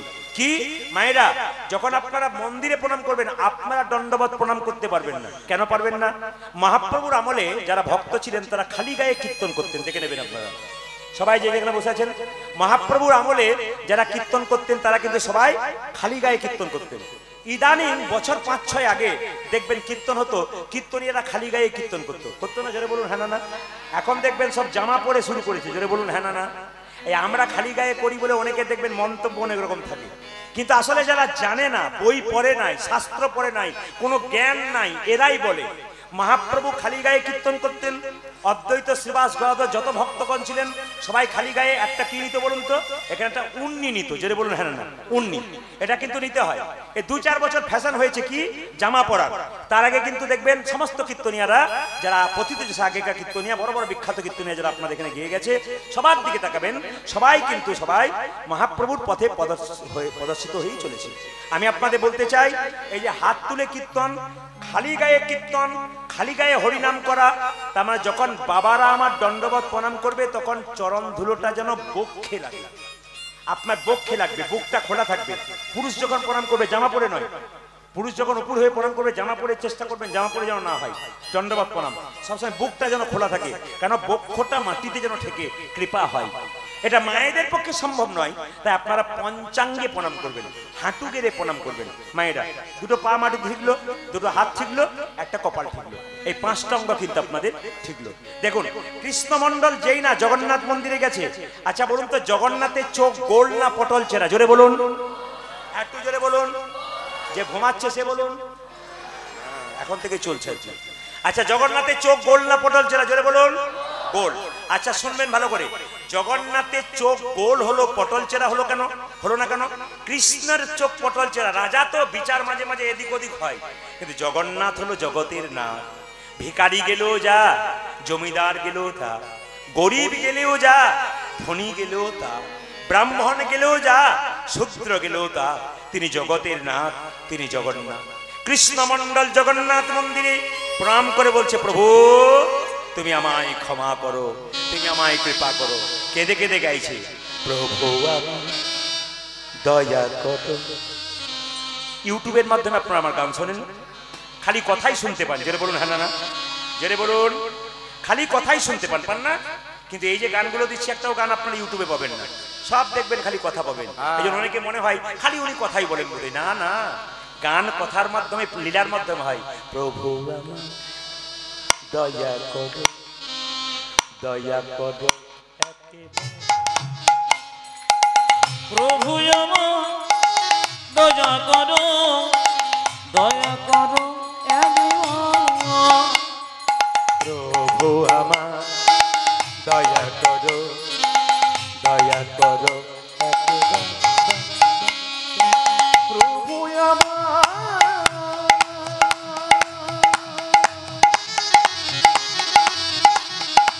দয়া করো দয়া করো একবার। যুগে যুগে হরি এসেছ ধরাই উদ্ধারিত জগজনে, তাই তো তোমায় ডাকি প্রভু ডাকি আপন মনে। প্রভু আমার দয়া করো দয়া করো একবার। প্রভু আমার দয়া করো দয়া করো একবার। যুগে যুগে হরি এসেছ ধরাই উদ্ধারিত জগজনে, তাই তো তোমায় ডাকি প্রভু ডাকি আপন মনে। প্রভু আমার দয়া করো দয়া করো একবার। প্রভু আমার দয়া করো দয়া করো একবার। আজ প্রভু আমার দয়া করো দয়া করো একবার। আজ প্রভু আমার দয়া করো দয়া করো একবার। দয়া করো একবার। যে যাকে ভালোবাসে দুটো কথা ছেড়ে বলতেও পারে। আপনি যদি আমাকে ভালোবাসেন তাহলে ভালোবাসলে তাকে দুটো কথা ছেড়ে বলা যায়। ভগবানকে কেউ যদি ভালোবাসে তাহলে কিছু না পেলে দু কথা ছেড়ে বলা যায়। কৃষ্ণমণ্ডল জগন্নাথ মন্দিরে কি বলছে দেখুন, যেটা আপনারা কোনোদিন বলতে পারেন নাই উনি বলেছেন, হে জগন্নাথ তোমার কাছে কিছু চাইবো বলে এলাম, কিন্তু কি চাইবো তোমার হাত নাই তুমি দেবে কি? এ কথা আপনারা কেউ বলেছেন? এতদিন জগন্নাথ মন্দিরে গেলেন কেউ বলেছেন? জোরে বলুন হ্যাঁ না। কৃষ্ণমণ্ডল বলছে তোমার কাছে চাইবো কি, তোমার হাত নাই তুমি দেবে কি, দেবে কি তোমার পা নাই তুমি দেবে কি, দেবে কি তোমার কাছে আমি কি চাইবো? কি জি চাইব।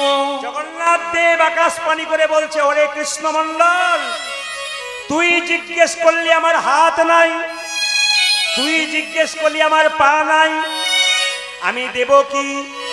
কিন্তু তোর প্রশ্নের উত্তর তোকে দিলাম না, জগতের সবাইকে জানিয়ে দিলাম, ওগো জগতেবাসী আমার হাত নাই, এ হাত তোদেরকে দিলাম কর্ম করার জন্য। কত দামি কথা বললো দেখুন, আমার হাত নাই, এ হাত তোদেরকে দিলাম কর্ম করার জন্য। আমার পা নাই, এই পা তোদেরকে দিলাম এক জায়গা থেকে অন্য জায়গা কর্ম করতে যেতে হবে বলে পায়ের দরকার। আমার যা নাই আমি তাই দিয়ে দিলাম। কৃষ্ণমণ্ডল কেঁদে কেঁদে বলল, জগন্নাথ আমার স্ত্রী দুরিকা দেবী তোমার কাছে কিছু চাইতে বলেছিল, কিন্তু কি চাইবো জগন্নাথ? তোমার কাছে চাওয়ার মতো কিছু নাই। তবে জগতে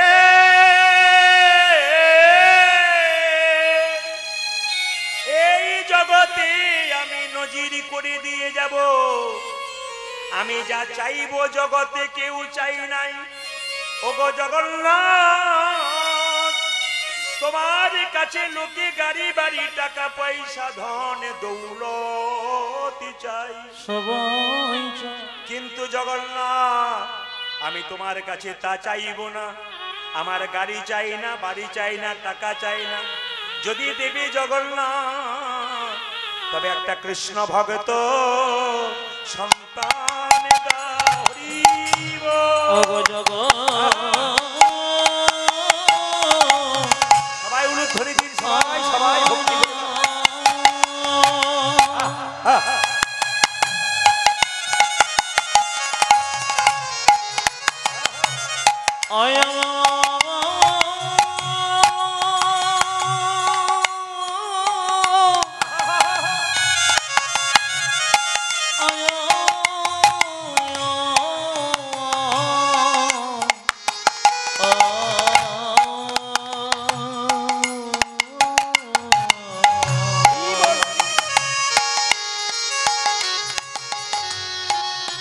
একটা কৃষ্ণ ভক্ত সন্তান দাও গো। আরে এই অভিলাষ আমার মনে, কৃষ্ণ ভক্ত সন্তান দাও হে। জয় অবিলাস আমার মনে, প্রাণ ভরে নাম গাইতে পারি, এই অবিলাস আমার মনে, প্রাণ ভরে নাম গাইতে পারি, এই অবিলাস আমার মনে, প্রাণ ভরে নাম গাইতে পারি। একটা কৃষ্ণ ভক্ত সন্তান দাও হে। আমি আগেই বললাম মায়েরা, ডাক যদি সঠিক হয় ভগবান মনের ইচ্ছা পূর্ণ করে। জগন্নাথ আকাশবাণী করে বলল, কৃষ্ণমণ্ডল তোকে আশীর্বাদ করলাম, তুই বাড়ি যাবি, 1 বছরের মধ্যে তুই একটি সন্তানের বাবা হবি, আর তোর মায়ের তোর স্ত্রীর মনের ইচ্ছা পূর্ণ হবে, যা তোকে কথা দিলাম। জগন্নাথের আকাশবাণী শুনে কৃষ্ণমণ্ডল জগন্নাথ দেবকে আবার প্রণাম করলেন, আর প্রণাম করে বাড়ির দিকে ফিরছেন। আর বাড়ি যেতে যেতে গাইছেন, কি গাইছেন মায়েরা? যশোদার দুলাল। যশোদারি দোলাল। তার আগে একটা কথা বলি আপনাদের, একটু জোরে বলুন, রাধা রানী কি, শ্যামসুন্দর কি, মদন মোহন কি, হরিবাসর কি, সাধুগুরু বৈষ্ণব কি, গৌর ভক্তবৃন্দ কি? প্রেম সে বড় নিতাই গৌর। একটু জোরে বলুন, নিতাই গৌর, নিতাই গৌর। একটা তত্ত্বের কথা আপনাদের বলি, যে যেখানে বসেছেন। আচ্ছা মায়েরা, কিছু মনে করবেন না, খেয়ে মরেছিল কে? বলে বহু লোকের স্ট্রোক হয়ে যাচ্ছে, খাচ্ছে আর মরছে। খেয়ে মরছে না, বেশি মাছ মাংস তেল রসুন পেঁয়াজ রসুন খাচ্ছে, মরছে না? জোরে বলুন, হ্যাঁ না না, মরছে না। ও খেয়ে মরা বলা হয় না। খেয়ে মরেছিল কে? খেয়ে মরেছিল বকাসুর। কৃষ্ণ যখন গোচারণে গিয়েছিল গরু চড়াবার জন্য, বকাসুর তখন অসুরের রূপ ধারণ করে কৃষ্ণকে হাঁ করে গিলতে গেছে, আর কৃষ্ণ নিতাই গৌর হরিবোল করে দিয়েছে। জোরে বলুন, খেয়ে মরে নাই। জোরে বলুন, খেয়ে মরে নাই। আচ্ছা, খাইয়ে মরেছিল কে? খেয়ে মরেছিল তো বকাসুর। সবাই শুনবেন, হ্যাঁ, বাহ বাহ, দাদা ভাইরা যারা জানেন খুব খুশি, বাচ্চাটাকে তো বসান। খেয়ে মরেছিল কে বললাম? খেয়ে মরেছিল বকাসুর। আর খাইয়ে যে মরেছিল তার প্রস্তাবনাটা বলি। আচ্ছা মায়েরা, কৃষ্ণকে জন্ম দিল দৈবকী, আর লালন পালন করলো যশোদা। তাহলে যে কৃষ্ণকে দৈবকী জন্ম দিল, যে কৃষ্ণকে লালন পালন করলো যশোমতী, তার কোলে কৃষ্ণ কৃষ্ণ মায়েরা, কৃষ্ণকে কোলে রেখে তারা মরতে পারে না, কিন্তু একজন মরেছিল, কে বলুন তো? পুতনা। জোরে বলুন, হ্যাঁ না না, পুতনা। পুতনা, সবাই তাকান, পুতনা। পুতনা কি করেছিল মায়েরা? কৃষ্ণের যখন কত বয়স ছিল? জোরে বলুন, কদিন? হ্যাঁ, বাহ, কে বলেছে বাবা, খুব সুন্দর। কৃষ্ণের যখন 6 বছর বয়স ছিল, আর 6 দিন বয়স ছিল, 6 দিন, তখন পুতনা বলেছিল, ওই গো তোমাদের নাকি একটি ছেলে হয়েছে। পুতনা রাক্ষসী যাচ্ছে, যশোদে লোকে জিজ্ঞেস করছে তুমি কে? আমি কৃষ্ণের দোষ সম্পর্কের মাসি। ও মাসি? বলে হ্যাঁ আমি মাসি। এই দিকে তাকান। গিয়ে যখন কৃষ্ণকে পুতনা কোলে নিয়েছে, পণ্ডিত বলল দেখো, পুতনা স্তনে বিষ মাখিয়ে নিয়ে গেছে কৃষ্ণকে মারার জন্য, কৃষ্ণকে খাওয়াবার জন্য। যখনই কৃষ্ণকে পুতনা কোলে নিয়েছে, অমনি কৃষ্ণ পুতনার দিকে তাকিয়ে চোখ দুটো মুজে দিয়েছিল। যারা তত্ত্ব শুনবেন তারা শুনবেন, কৃষ্ণ চোখ দুটো মুজে দিয়েছিল। অনেক পণ্ডিত বিচার করে বলল, তাহলে কৃষ্ণ কি পুতনাকে ভয় খেয়ে গিয়েছিল? না, যিনি জগতের মালিক, জগৎ যাকে দেখে ভয় পায়, যার সৃষ্টি ধ্বংস সবকিছু যার হাতে হয়, তাকে দেখে আবার পুতনাকে দেখে ভয় পাবে কেন? আসলে পুতনা স্তনে বিষ মাখিয়ে যখন কৃষ্ণকে মারতে গেছে, কৃষ্ণ পুতনার মুখের দিকে তাকিয়ে চোখ দুটো মুজে মুজে ভাবছে, তোমাকে স্বর্গে পাঠাবো না নরকে পাঠাবো? কেন?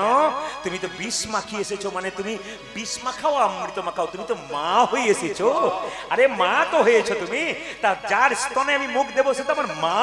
তা তুমি যদি মা হও, এমন জোরে পুতনার বিষ মাখানো স্তনে টান মেরেছে, পুতনা চিৎকার করে বলল, ছাড়িয়ে দাও, ছাড়িয়ে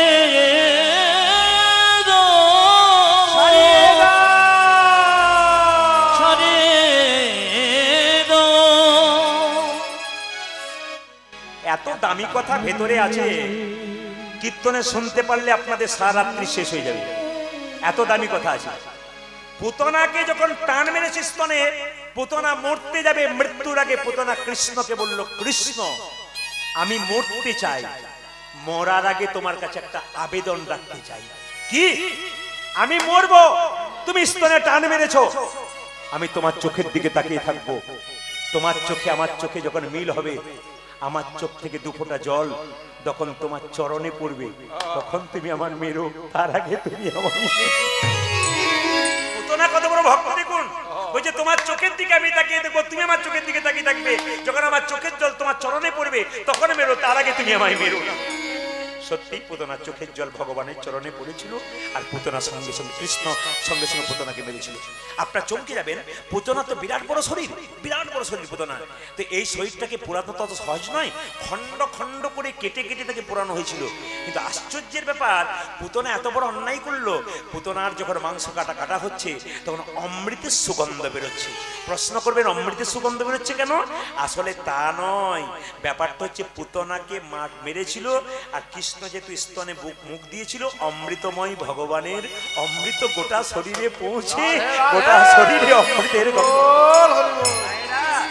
যদি পুতনা দুষ্টুমি করে কৃষ্ণকে মারতে গিয়ে এই অবস্থা হয়, তার শরীর থেকে চন্দনের গন্ধ হয়, তাহলে আপনারা যদি কৃষ্ণ নামের সুগন্ধ কানে নেন, সারা জীবন আপনাদের অমৃতময় গন্ধের সন্ধান।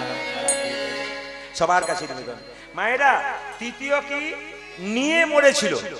নিয়ে কে মরেছিল? চুরি করে নিয়ে মরেছিল কে? রাবণ। 1 লক্ষ ছেলে, 1.25 লক্ষ নাতি, বংশে প্রদীপ জ্বালানোর জন্য আর কেউ রইল না। 3 নম্বর, দিয়ে মরেছিল কে? দিয়ে মরেছিল কে মায়েরা? কবচ কুণ্ডল দিয়েছিল কে? জোরে বলুন, কে দিয়েছিল বলুন, বাবা বলুন কে? কবচ, বলুন বলুন বলুন। হ্যাঁ, কর্ণ কবচ কুণ্ডল দিয়ে মরেছিল। তারপরে সবাই লক্ষ্য করুন, একটা হচ্ছে কি? শুনে মরেছিল। শুনে মরেছিল কে? সবাই জানেন আপনারা, শুনে মরেছিল, জোরে বলুন। হ্যাঁ, দ্রোণাচার্য। তার ছেলের যখন মৃত্যু হলো তখন সে শুনে মরেছিল। জোরে বলুন, রাধা রানী কি? হাত তুলুন, হাত তুলুন সবাই। রাধা রানী কি? শ্যাম সুন্দর কি? মদন মোহন কি? হরিবাসর কি? বলে মরেছিল কে? বলে, এই বললাম। আপনার বাড়িতে কেউ যদি ঝগড়াঝাটি হয় তো কি বলে? যা, এই রইল তো সংসার, এই আমি মরলাম। দড়ি নিয়ে বাইরে বেরিয়ে গেল গলায় দড়ি নেবার জন্য, ওটা মরা নয়। বলছে বলতে বলতে মরেছিল। কে মরেছিল বাবা? জোরে বলুন।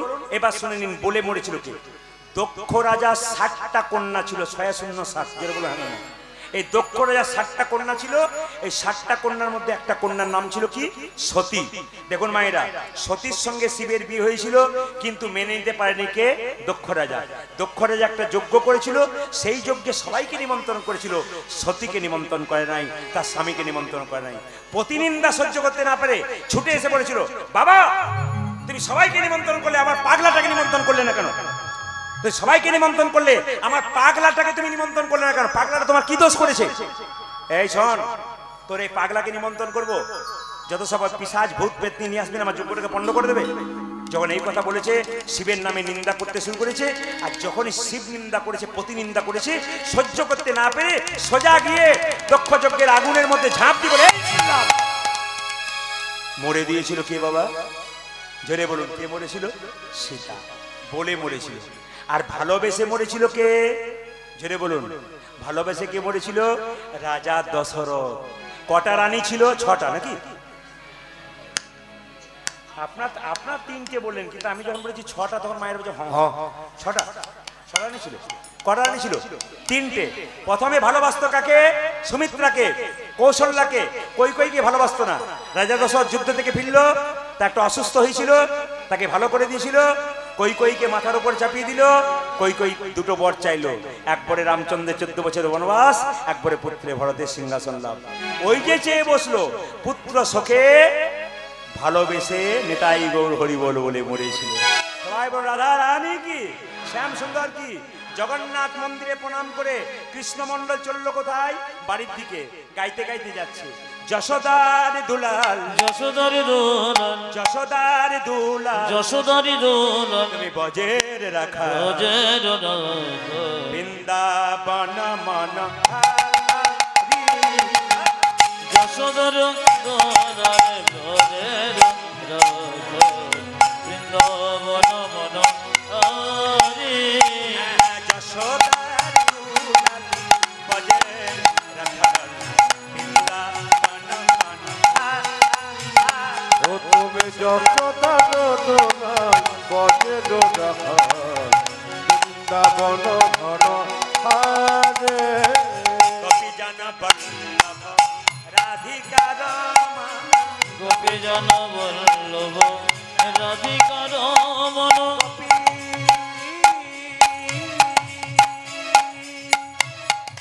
গোপী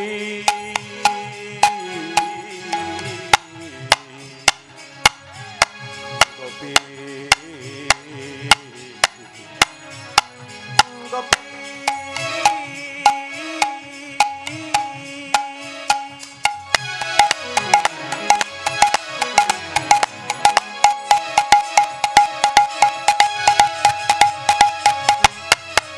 হে প্রাণ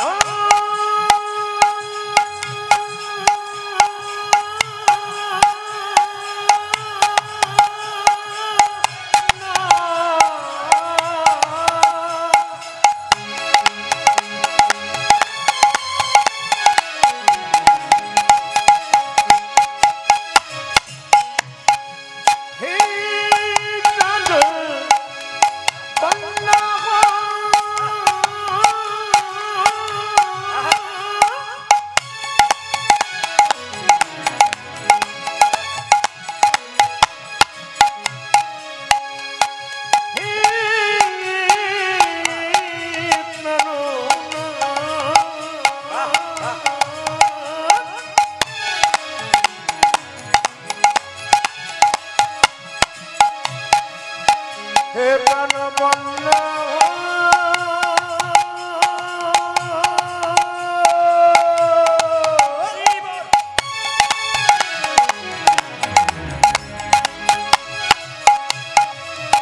হে প্রাণ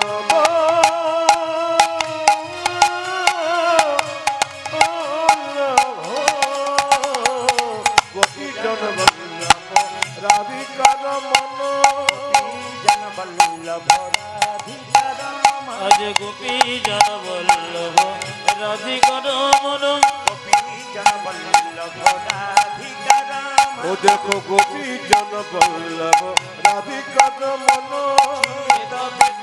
মনোহরি বৃন্দাবন মনোহরি যশোদন দোলার ব্রজের রথ বৃন্দাবন মন হরি ও তুমি যশোদার দোলাল ব্রজের রথ বৃন্দাবন ঘন হারে যশোদন দোলার ব্রজের রথ বৃন্দাবন মন হরি আজ যশোদার দোলাল ব্রজের রথ বৃন্দাবন ঘন দেখা দাও দাও দেখো গো দেখা দাও দাও দেখো গো দেখা দাও দেখো গো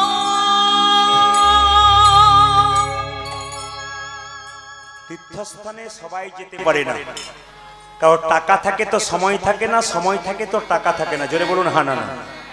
আজকে যারা কীর্তন শুনতে এসছেন সবার ফল পাবেন তীর্থে না গিয়ে। আপনারা যারা মহাকুম্ভ মেলাতে গিয়েছিলেন সবাই শুনবেন, যারা মহাকুম্ভ মেলাতে গিয়েছিলেন 144 বছর পর হলো। আপনাদের কাছে নিবেদন, ওই মহাকুম্ভ মেলাতে যারা তিনটে জিনিস আনতে পেরেছেন তাদের বিরাট লাভ হয়েছে। কি কি? একটি গঙ্গার জল, প্রয়াগের জল এক, আর দুই হচ্ছে একটা শিবলিঙ্গ, আর তিন কি যে রাস্তা দিয়ে সাধু সন্ন্যাসীরা যাচ্ছে সেই রাস্তার চরম ধরে যদি আপনারা একটা কাগজ করে বেঁধে আনতে পারেন আপনার কিন্তু লাভ আছে। আগামীতে যারা তীর্থস্থানে যাবেন সবার কাছে নিবেদন রইল, তীর্থস্থানে গেলে তিনটে জিনিস নিয়ে আসতে হয়। শিবলিঙ্গ নিয়ে আসবেন একটা কিনে, আর কি ওই যে নদী হোক, যে কোনো নদী, গঙ্গা হোক, যমুনা হোক, যাই হোক না কেন, প্রয়াগ হোক, সমস্ত নদীর জল একটা বোতলে ভরে আনবেন। আর দ্বিতীয় কি, সাধুগুরু বৈষ্ণবের রাস্তা দিয়ে যাচ্ছে সেই চরণধরি বাড়িতে আনবেন। দ্বিতীয়, আর যখন তীর্থস্থানে গয়া কাশী বৃন্দাবনে যাবেন একটা ফল ত্যাগ করতে হয়। ফল ফল মানে বুঝেন, একটু বুঝে নিন, ফল ত্যাগ করতে হয়। যেমন আমি প্রদীপ পাল 3টে ফল খেতে ভালোবাসি। কি কি?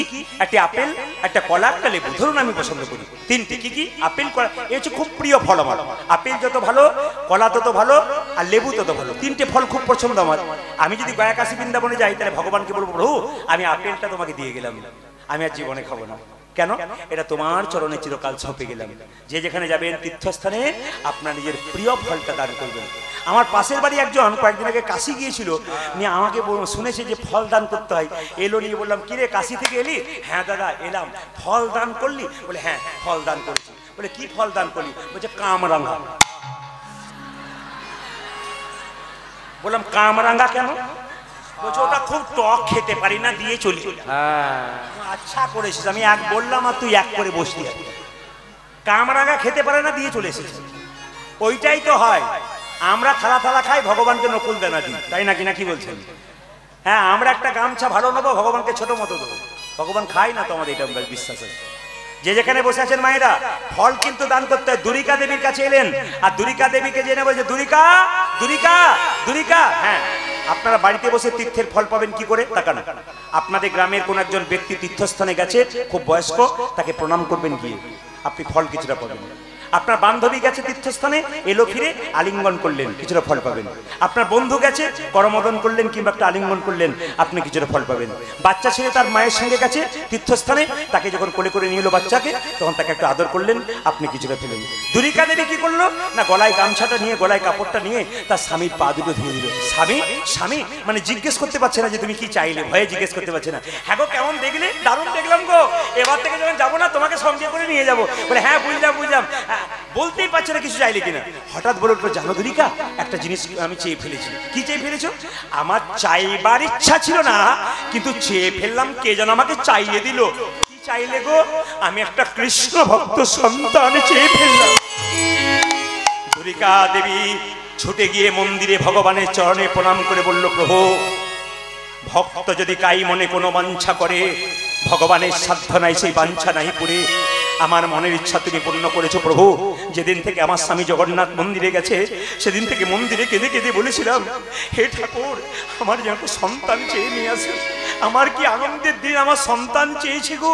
মায়েরা, দুরিকা দেবী স্বামীর পা ধুয়ে দিলেন, স্বামীকে জল সেবা করালেন। কিছুক্ষণ পরে বললেন, সন্তান চেয়েছো? হ্যাঁ চেয়েছি। আমি আপনাদের জন্য চাইবো, যারা হাওড়িহাটে কীর্তন শুনতে এসছেন, বাইরে থেকে হোক গ্রামের হোক, সবার জন্য ভগবানের যে প্রার্থনা করব, আপনাদের গাড়ি বাড়ি টাকা পয়সা ধন্দলত হোক আর না হোক, একটা জিনিস চাইবো, প্রতি বাড়ি বাড়ি একটা করে কৃষ্ণ ভক্ত সন্তান যেন হয়। প্রশ্ন করবেন, প্রদীপ বাবু কৃষ্ণ ভক্ত সন্তান চাইলেন কেন? ইঞ্জিনিয়ার ডাক্তার সন্তান চাইলেন না কেন? সচিমাতা নিমাইকে বলেছিল, নিমাই তোর বাবার পিণ্ডটা দিয়াই। নিমাই বলেছিল, মা পিণ্ড দিলে কি হয়? পিণ্ড দিলে 7 বংশোদ্ধার হয়। নিমাই বলেছিল, মা পিণ্ড দিলে 7 বংশোদ্ধার হয়। কোন বংশে কৃষ্ণ ভক্ত সন্তান জন্ম নিলে তার 7 বংশ নয়, তার 14 বংশোদ্ধার হয়ে যায়। আপনাদের বাড়ি বাড়ি কৃষ্ণ ভক্ত সন্তান হোক, আপনাদের 14 বংশোদ্ধার হবে। বলতে বলতে মা কিছুদিন পরে জগন্নাথের কৃপায় দুরিকা দেবীর গর্ভে সন্তান এলো। সেই সন্তানটা হবে, আপনারা সবাই একটু মাথায় কাপড়টা নিন, সবাই মিলে একসঙ্গে, সবাই মিলে মায়ের একসঙ্গে ভক্তি করে সবাই সন্তানটা জন্ম নিচ্ছে, সবাই মিলে একসঙ্গে। আহা ধারেন্দাতে জন্মিল দুঃখী মন্ডল, ধরন্দাতে জন্মিল দুঃখী মন্ডল, ধারেন্দাতে জন্মিল দুঃখী মন্ডল, জন্মিল দুঃখী মন্ডল, ধারেন্দাতে জন্মিল দুঃখী মন্ডল। জন্মনিল রে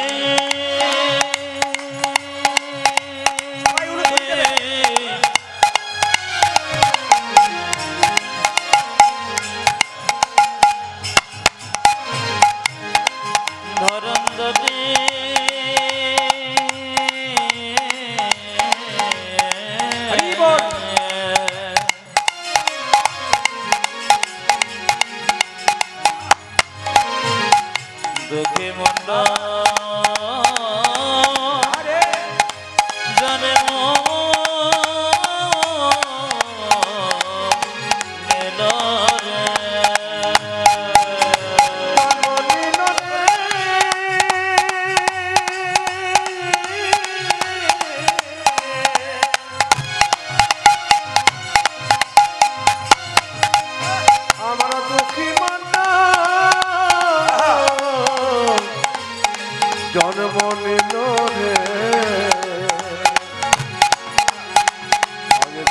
রাতে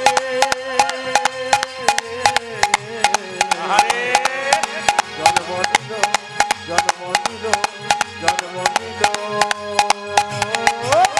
তার সাথে জন্মের দুঃখী মণ্ডল যে মাতার নামে দুরিকা পিতা কৃষ্ণ মন্ডল মাইক আজ মাতা নন্দুরি কবিতা কৃষ্ণ মন্ডল ও যে মাতার নামে দুরিকা পিতা কৃষ্ণ মন্ডল উঠা যে মাতা নাম ধরি কবিতা কৃষ্ণ মণ্ডল যে পুত্র হেরি পিতা মাতার আনন্দ আজ পুত্র হেরি পিতা মাতা জনন্দন ধরে পুত্র হেরি পিতা মাতার আনন্দ না ধরে পুত্র হেরি পিতা মাতা আনন্দ না ধরে ও যে পাড়া প্রতিবেশী সবে জয়ধ্বনি করে আজ পার্বতী বেশে সবে জয়ধ্বনি করে ও যে পাড়া প্রতিবেশী সবে উলধ্বনি করে উঠা যে পাড়া প্রতিবেশী সবে জয় ধ্বনি করে আনন্দ ধরে না আনন্দ ধরি আনন্দ ধরে না আনন্দ ধরে না পাড়া প্রতিবেশীর মনে আনন্দ ধরে না ওগো পার্বতী বেশে মনে আনন্দ ধরি পাড়া প্রতিবেশীর মনে পুত্রের বদন আজ হে পার্বতী বেশে মনে বদন হেরে পার্বতী বেশে মনে বদন আজ হেরে পার্বতী বেশে মনে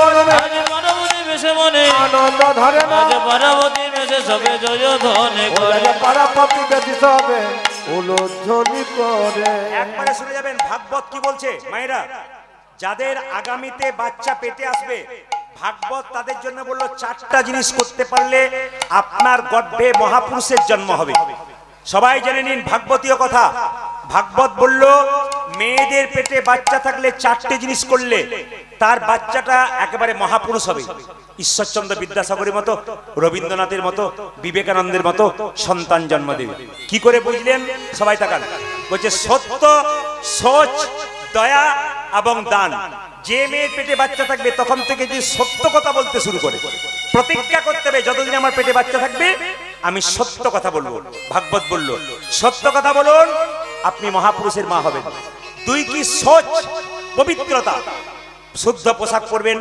ভগবানের মন্দিরে যাবেন ভগবানের কাছে চাইবেন ছেলে হোক মেয়ে হোক কৃষ্ণ ভক্ত হোক এটা চাইবেন চাইতে হয় চাওয়াটা ভালো হলে পাওয়াটা ভালো হয় তাই চাইতে হয় সবাই লোক সত্য সোচ আর কি দয়া প্রত্যেকটা জীবের প্রতি দয়া চাই আচ্ছা মায়েরা পঞ্চপাণ্ডবের পক্ষে কৃষ্ণ যোগ দিয়েছিল কেন দয়ার জন্য দ্রৌপদী হচ্ছে দয়া দ্রৌপদী দয়া কেন দ্রৌপদী দয়া কৃষ্ণের যখন সুদর্শন চক্র দিয়ে শিশুপালের মস্তক ছেদন করেছিল কৃষ্ণের আঙুল কেটে যায় না জোরে বলুন হ্যাঁ না তখন দ্রৌপদী কি করেছিল নিজের কাপড়টা টুকরো করে কেটে বেঁধে দিয়েছিল দ্রৌপদী দয়া যে যতই ধর্ম করুক দয়া যদি ভেতরে না থাকে তার ধর্ম করা বেকার মালা তিলক করছেন ধর্ম করছেন দয়া নাই আপনার দয়া নাই মানুষের প্রতি তাহলে আপনার ধর্ম করা বেকার হয়ে যায় যদি দয়া আপনার না থাকে দয়া থাকতে হবে মানে দ্রৌপদীকে থাকতে হবে যুধিষ্ঠির যদি ধর্ম হয় তাহলে দ্রৌপদী হচ্ছে দয়া আর কি দ্রৌপদী একদিন গঙ্গায় স্নান করতে গেছে একজন মুনি স্নান করছিল কাপড়টা তার জলে ভেসে চলে গেছে দ্রৌপদী কি করলো লজ্জায় দেখলো মুনি জলে উঠতে পারছে না জল থেকে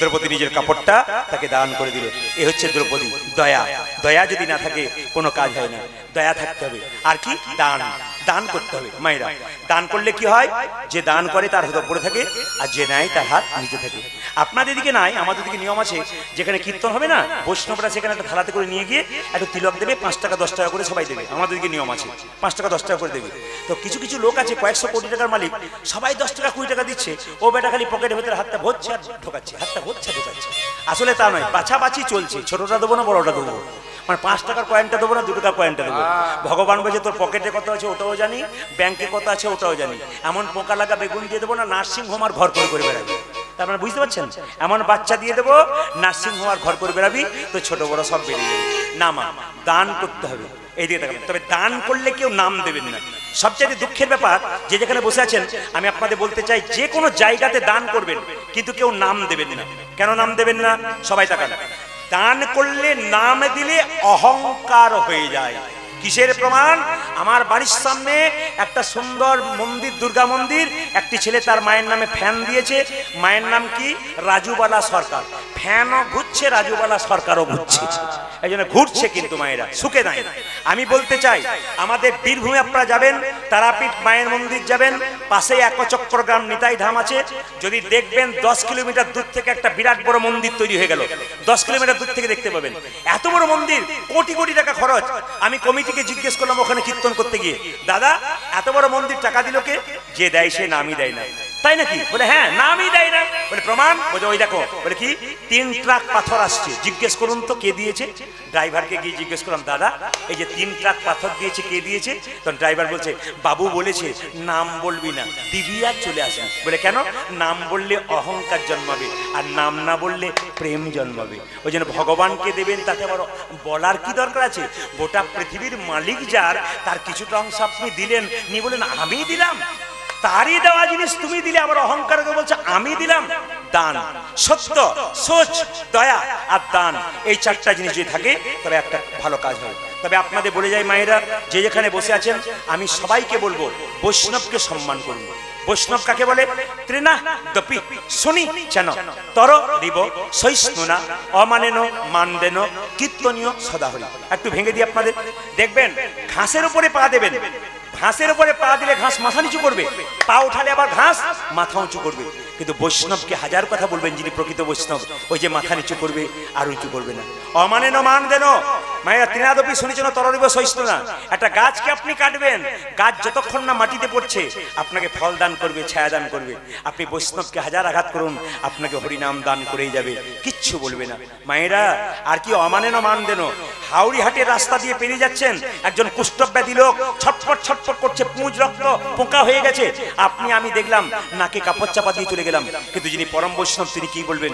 ওরে তোর রোগ ভালো করতে পারেন ডাক্তারে, আয় আমার সঙ্গে কোলে কোল দিয়ে একবার হরি বল বল, তোর দেহ রোগ তো দূর হবে, তার সঙ্গে তোর ভব রোগ পর্যন্ত দূর হয়ে যাবে। আমানেন মানদেন আর কীর্তনীয় সদাহরি, তার মানে কি মায়েরা? তিলক, তুলসী মালা, শিখা ও কৌপিন, বহির্বাসে হরিনাম, মুখে নিষিদিন। তিলক থাকবে, তুলসী মালা থাকবে, শিখা থাকবে, কৌপিন থাকবে, বহির্বাসে হরিনাম থাকবে, মুখে হরিনাম করবে, হরিনামে নামাবলী থাকবে। ইনি হচ্ছেন বৈষ্ণব। আর বৈষ্ণব কাকে বলে? সবাই তাকান, আর বৈষ্ণব কাকে বলে? হাজার হাজার বটের ফল বট গাছে হয়, একটাও বট গাছের নিচে পড়ে চারা গাছ হয় না। পাখিতে খেয়ে স্টোমাকে গিয়ে ছাতের কান্নিসে পায়খানা করে, তার থেকে বট গাছ হয়।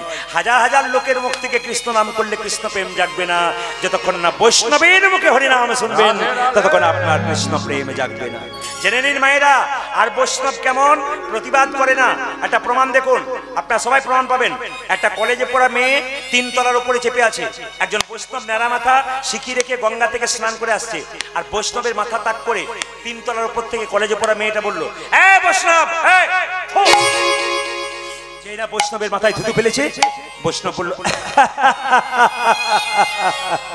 থুতু ফেলে দিলি তো? আচ্ছা বাবা ঠিক আছে, স্নান করে আসি। আমাদের গায়ে যদি কেউ থুতু ফেলে 3 তলা থেকে কি বলবো? নেমে আয়, তারপর দেখাচ্ছি। আমরা বলবো না? বৈষ্ণব বললো, আরে থুতু ফেলে দিলি? আচ্ছা ঠিক আছে ফেলে দে, আমি স্নান করে আসি। বৈষ্ণব স্নান করে ফিরে আসছে, আবার মেয়েটা তাক করে, এ বৈষ্ণব, আবার ফেলে দিলি থুতু? মেয়েটি তখন বলে উঠলো, বাবা বৈষ্ণব তো কোনো প্রতিবাদ করে না, বারবার থুতু ফেলছি, কিছু বলে না। তখন বৈষ্ণব মেয়েটি বাবাকে বললেন, আপনি আপনার মেয়েকে বকবেন না। বলে কেন? আপনার মেয়ের জন্য আমার উপকার হয়ে গেছে। কি উপকার হয়ে গেছে? আমি শাস্ত্রে শুনেছি একবার গঙ্গা স্নান করলে 1 জন্মের পাপ দূর হয়। আপনার মেয়ে আমাকে 10 বার থুতু ফেলেছে, আমি 10 বার গঙ্গা স্নান করেছি, আমার জন্ম জন্মান্তরে যত পাপ আছে সব পাপ নিতাই গৌর হরি বল বলে সব দূর হয়ে গেছে। তাহলে বৈষ্ণবের কত দয়া দেখুন। এই জন্য বৈষ্ণবকে সম্মান দিতে আমি বারবার প্রথম থেকে বললাম, বৈষ্ণবকে সম্মান দিন, বারবার বলবো। বৈষ্ণবকে সম্মান না দিলে কৃষ্ণ পাবে না। কেন? বৈষ্ণবের বস কৃষ্ণ, সর্বশাস্ত্রে কয় এই সব জানিল হ বৈষ্ণবের আশ্রয়। মায়েরা বাচ্চাটি যখন জন্ম নিল, আচ্ছা বলুন তো, জন্ম নিলে বাচ্চার মুখে কি দিন? জোরে বলুন, কি দিন? নিম পাতা দেন নাকি? নিম পাতা দেন না? মধু দেন। আচ্ছা মধু কেন দেওয়া হয় মায়েরা? মিষ্টি মিষ্টি কথা বলবে বলে। যারা কীর্তন শুনছেন তারা মন দিয়ে শুনে নিন, বাচ্চার মুখে মধু দিলে বাচ্চা মিষ্টি মিষ্টি কথা বলে না। বাচ্চার মুখে মধু দেওয়া হয় কেন? বাচ্চা জন্ম নিয়ে মায়ের দুধ পান করতে পারে না, কান্নাকাটি করে, মধু দিয়ে বাচ্চার কান্না বন্ধ করা হয়। তাহলে মধু কখন দেবেন? 2টি বইয়ের নাম করব, বই 2টি, যারা বই পড়াশোনা করেন বই 2টোর নাম বলে দেবো। কি কি? গভীর গৃহসূত্রকার, ওই বইতে বলছে বাচ্চার 21 দিন পর আঁতুর ঘর থেকে যখন নিয়ে যাবেন তখন তাকে স্নান করিয়ে তার মুখে মধু দিয়ে ভগবানের কাছে বলবেন, প্রভু যেন মিষ্টি মিষ্টি কথা বলে। আর একটা বইয়ের নাম পরাশর গৃহসূত্রকার ওই বইতে বলল ছেলের যেদিন অন্নপ্রাশন মুখে ভাত দেবার আগে পরমান্ন দেবার আগে মধু দিয়ে বলবেন প্রভু যেন মিষ্টি মিষ্টি কথা বলে। যেই না মায়েরা আজকে ছোট্ট ছেলেটি জন্ম নিয়েছে, মধু কেনার পয়সা নাই, দুই কানে শোনাইল মধুর হরিনাম, দুই কানে শোনাইল মধুর হরিনাম, দুই কানে শোনাইল মধুর হরিনাম, তুই কানে শোনাছিল মধুর হরিনামে শোনালো, মধুর হরিনামে শোনানো, হরিনামে শোনালো, হরিনাম শোনালো, সারির কথা শোনার আগে হরিনামে শোনালো, স্বামী সারি কথা শোনার আগে হরিনামে শোনানো, সারির কথা শোনার আগে নাম ময়দা, স্বামী সারি কথা শোনার আগে, নাম্মায় দেওয়া হলো, সারি কথা শোনার আগে, নাম্মায় দেওয়া স্বামী হলো, সারি কথা শোনার আগে, নাম্মায় দেওয়া স্বামী সারি কথা শোনার আগে, হরিনামে শোনালো, আজ দুই কানে শোনাইল মধুর হরিনাম। তুই কানে শোনাইল মধুর হরিনাম। ছেলে জন্ম নিলে ভগবানের কাছে প্রার্থনা করতে হয়।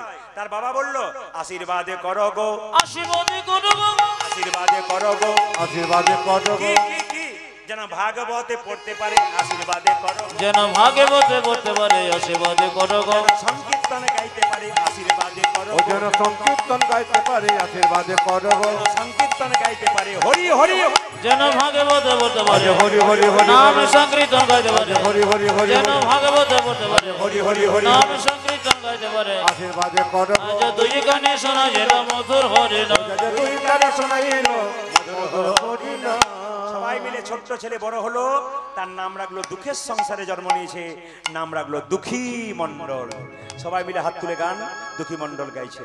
আজকে দোল পূর্ণিমার দিন দুঃখী মণ্ডল আস্তে আস্তে বড় হলো, সবাই মিলে রং খেলা করছে আর দোল পূর্ণিমার দিন দুঃখী গাইছে। সবাই হাত ওঠান, সবাই সবাই শ্যামল তো হাত তুলুন, সবাই একসঙ্গে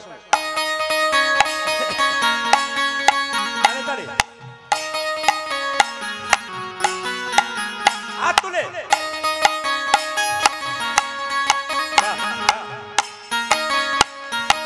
উলধ্বনি।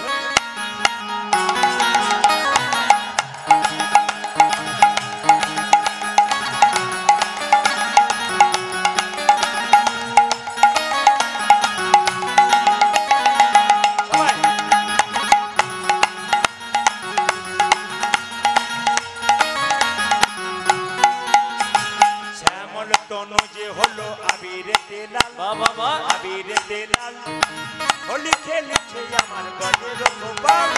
শ্যামল তনুজি হলো আবির লাল, আবির লাল, হোলি খেলিছে আমার ব্রজের গোপাল। শ্যামল তনু যে হলো আবিরেতে লাল, আবিরেতে লাল, হোলি খেলেছে আমার গজের গোপাল। দেখো শ্যামল তবু দেখলো আবিরেতে লাল, আবিরেতে লাল, হোলি খেলিছে জামা বজ্র গোপাল।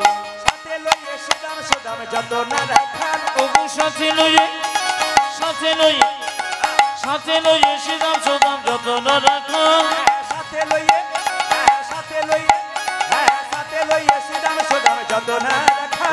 যে সাথে লইয়া সুদাম সুদাম যত না রাখাল। হোলি খেলেছে আমার গজের গোপাল। তালি দিয়ে শ্যামল তনুজি হলো আবির লাল, আবির লাল, হোলি খেলিছে আমার ব্রজের গোপাল। শ্যামল তনু যে হলো আবিরেতে লাল, আবিরেতে লাল, হোলি খেলেছে আমার গজের গোপাল। দেখো শ্যামল তবু দেখলো আবিরেতে লাল, আবিরেতে লাল, হোলি খেলিছে জামা বজ্র গোপাল। রাধারে রং দেবে বলে ধরিল পিচকারি, ধরিল পিচকারি, লাল রঙে রাঙাইল নীল রঙে। ওগো রাধারিল, রাধারিল, রাধারিল দেবে বলে ধরিল পিচকারি, ধরিল পিচকারি, লাল রঙে নাগাইল নেব রসরে। প্রতি আসরে এ কথা বলি, হরিনাম শুনবেন ভক্তের পাশে বসে। কেন? ভক্ত যারা কীর্তন শুনতে শুনতে দেখবেন তারা কিন্তু মন দিয়ে কীর্তন শোনে। হরে কৃষ্ণ, আর হাত তুলে দেয় হট করে। যখন হাত বাবারি বাবারি বাবারি হাত তুলে দেন এরকম করে, যখন হাত তুলে দেয় তখন দেখবেন আপনিও হাত তুলে ফেলবেন। যদি ভক্তের পাশে কীর্তন শোনেন আপনার হাত তোলার ইচ্ছা নেই, তিনি দেখবেন হাতটা এমনি তুলে দিয়েছেন, আপনার হাত উঠে গেছে। দুই, দেখবেন প্রসাদ যে কালকে আপনারা পাবেন, আমি সবার কাছে করজোড়ে নিবেদন করব, প্রসাদ পাবেন বৈষ্ণবের পাশে বসে। কেন? পরম বৈষ্ণব বাবার এখানে বসে আছেন, মাঝে মাঝে দেখতে পাচ্ছি। ইনাদের পাশে প্রসাদ পাবেন, কি লক্ষ্য করবেন? ইনারা প্রসাদটা পাওয়ার পর কপালে ঠেকিয়ে জনার্দন বলে প্রণাম করে তারপর সেবা করবে। আর দেখবেন যে প্রসাদের মর্ম বোঝে না, সে পাবে আর খাবে। এর সামনে বসলে আপনার ওইরকমই হবে। এই জন্য যারা হরিনাম শুনছেন, আমার সবচাইতে ভালো লাগছে ভক্তের পাশে যারা কীর্তন শুনছেন, ভক্ত পাথরের মতো এ শুনবেই। কেন? রাজহাঁসের মতো দুধ আর জল মিশিয়ে দিলে এ দুধটা খুব নিয়ে নেবে আর জলটা ফেলে দেবে। হাততালি, হাততালি। রাধারে রং দেবে বলে লাল রঙে রাঙাইলো নীল রঙের শাড়ি। রাধারে রং দেবে বলে ধরিল ভিখারি, ধরিল ভিখারি, লাল রঙে রাঙাইলো নীল বড় শাড়ি। রাধারে রং দেবে বলে ধরিল ভিখারি, ধরিল ভিখারি, লাল রঙে রাঙাইলো নীল রঙের শাড়ি। ওটা যে রাধা রং দেবে বলে ধরিল ভিখারি, ধরিল ভিখারি, লাল রঙে রাঙাইল নীল রঙের শাড়ি। রাধা বলে রং দিও না দোহাই নন্দলাল, যে রাধা বলে রং দিও না দোহাই নন্দলাল, রাধা বলে রং দিও না দোহাই নন্দলাল। আজে রাধা বলে রং দিও না দোহাই নন্দলাল। হোলি খেলছে আমার বজের গোপাল, শ্যামল তনু হলো আবির দিনাল, আবির দিনাল, হোলি খেলছে আমার ব্রজের গোপাল। শ্যামল তনু যে হলো আবির লাল, আবির লাল, হোলি খেলিছে জামা বজর গোপাল। শ্যামল তনু হলো আবির দিনাল, হোলি খেলছে আমার ব্রজের গোপাল। শ্যামল তনু যে হলো আবির লাল, হোলি খেলিছে জামা বজর গোপাল। শ্যামল তনু হলো আবির দিনাল, হোলি খেলছে আমার ব্রজের গোপাল। শ্যামল তনু যে হলো আবির লাল, হোলি খেলিছে জামা বজের বজর গোপাল। এতদিন এতদিন কীর্তনের মাঝে শুধু শুনলেন কুরুক্ষেত্রের যুদ্ধ, কুরুক্ষেত্রের যুদ্ধ, কুরুক্ষেত্রের যুদ্ধ। এতজন কীর্তন শুনতে এসেছেন, আমি আজকে আপনাদের কাছে জানাতে চাই, আপনারা হাত তুলে বলুন, কুরুক্ষেত্রের যুদ্ধে সব রাজারা, পাশাপাশি রাজ্যের রাজারা, কেউ পাণ্ডবদের কেউ কৌরবদের পক্ষ গ্রহণ করেছিল। একটা দেশের রাজা ছিল, যে দেশের রাজা কারো পক্ষই গ্রহণ করে নাই, দুপক্ষই গ্রহণ করেছিল। তার নামটা কেউ বলতে পারলে খুশি হব। বলুন কোন রাজ্যের রাজা এবং কিভাবে সাহায্য করেছিল দুপক্ষকে? আমি আপনাদের বলতে চাই, কি বলতে চাই, ভালো করে শুনবেন, মন দিয়ে শুনে নেবেন। আমি বলতে চাই কি, শুনছেন তো খালি কুরুক্ষেত্রের যুদ্ধ, কুরুক্ষেত্রের যুদ্ধ, প্রতিদিন ওই কথাটাই শুনবেন, কিন্তু আমি আপনারা জানতে চাই অজানা জিনিসগুলো জানুন। কি? কুরুক্ষেত্রের যুদ্ধে দেখবেন সব রাজারা দুপক্ষের মধ্যে কারো না কারো পক্ষ অবলম্বন করেছিল। উরুপির রাজা, নামটা পাওয়া যায় না, উরুপির রাজা, তিনি কিন্তু দুপক্ষকে গ্রহণ করেছিল। একটু মন দিয়ে শুনবেন, দুই পক্ষ কিরকম? তিনি বলেছেন আমি পাণ্ডবের পক্ষ গ্রহণ করব, আর আমি কুরুদের পক্ষ, কৌরবদের পক্ষ গ্রহণ করব। কি করে করবে? বলছে কুরুক্ষেত্রের যুদ্ধে যারা মারা যাবে, আস্তে, কুরুক্ষেত্রের যুদ্ধে যারা, কুরুক্ষেত্রের যুদ্ধে, আমি তোকে বলেই যাচ্ছি, প্রথম দিনই গন্ডগোল, প্রেসার খুব প্রেসার দিতে হচ্ছে মুখে। জয় নিতাই, এই তো বাড়াচ্ছে আবার কমিয়ে দিচ্ছে। মানে কিছু কিছু মাইকম্যান আছে মালিক রক্ষা করে, মালিক বাঁচানো, মানে মালিককে বাঁচাতে পারলেই শান্তি। আমি যখন বাড়াতে বলছি তখন দিব্যি বাড়িয়ে দিচ্ছে, যখন কমে যাচ্ছে তখন বুঝতে পারছেন যে কমে যাচ্ছে, আমাকে প্রেসার দিতে হচ্ছে, আমাকে একটু বাড়ানো দরকার। তারা মালিক বাঁচানো লোক আছে কিছু কিছু। তো সবাই লক্ষ্য করুন, যে যেখানে বসে আছেন, উরুপির রাজা তিনি বলেছিলেন আমি কৌরবদের পক্ষ গ্রহণ করবো, পাণ্ডবদের। কিরকম না, দুই পক্ষের যখন যুদ্ধ হবে, যুদ্ধের শেষে খাওয়া দাওয়ানোর দায়িত্বটা আমার রইল, আর যুদ্ধে যারা আহত হবে তাদের সেবা যত্ন করার অধিকারটা আমার রইল। সে পাণ্ডবদেরকে আহত হোক আর কৌরবদেরকে আহত হোক, আমি সবাইকে সেবা করব। তাকান মায়েরা, সবচেয়ে আশ্চর্যের ব্যাপার, ধরুন আজকে 2 লক্ষ সৈন্য যুদ্ধ করলো, ভালো করে শুনবেন, আজকে 2 লক্ষ সৈন্য যুদ্ধ করলো, তো কতজন মারা যাবে কেউ জানা আছে? কারো জানা নেই। কিন্তু যুদ্ধ শুরু হবার আগেই রান্না তৈরি হয়ে গেল, আর যতজন বেঁচে আসবে ততজনই খাবে, একটা বাড়তিও না একটা কমতি নাই। সম্ভব কি করে? ভালো তত্ত্ব আছে এর মধ্যে, সম্ভব কি করে? যতজন মারা যাবে সেইগুলো বাদ দিয়ে যতজন বেঁচে আসবে ততজনই কিন্তু খাবে। কি করে সম্ভব?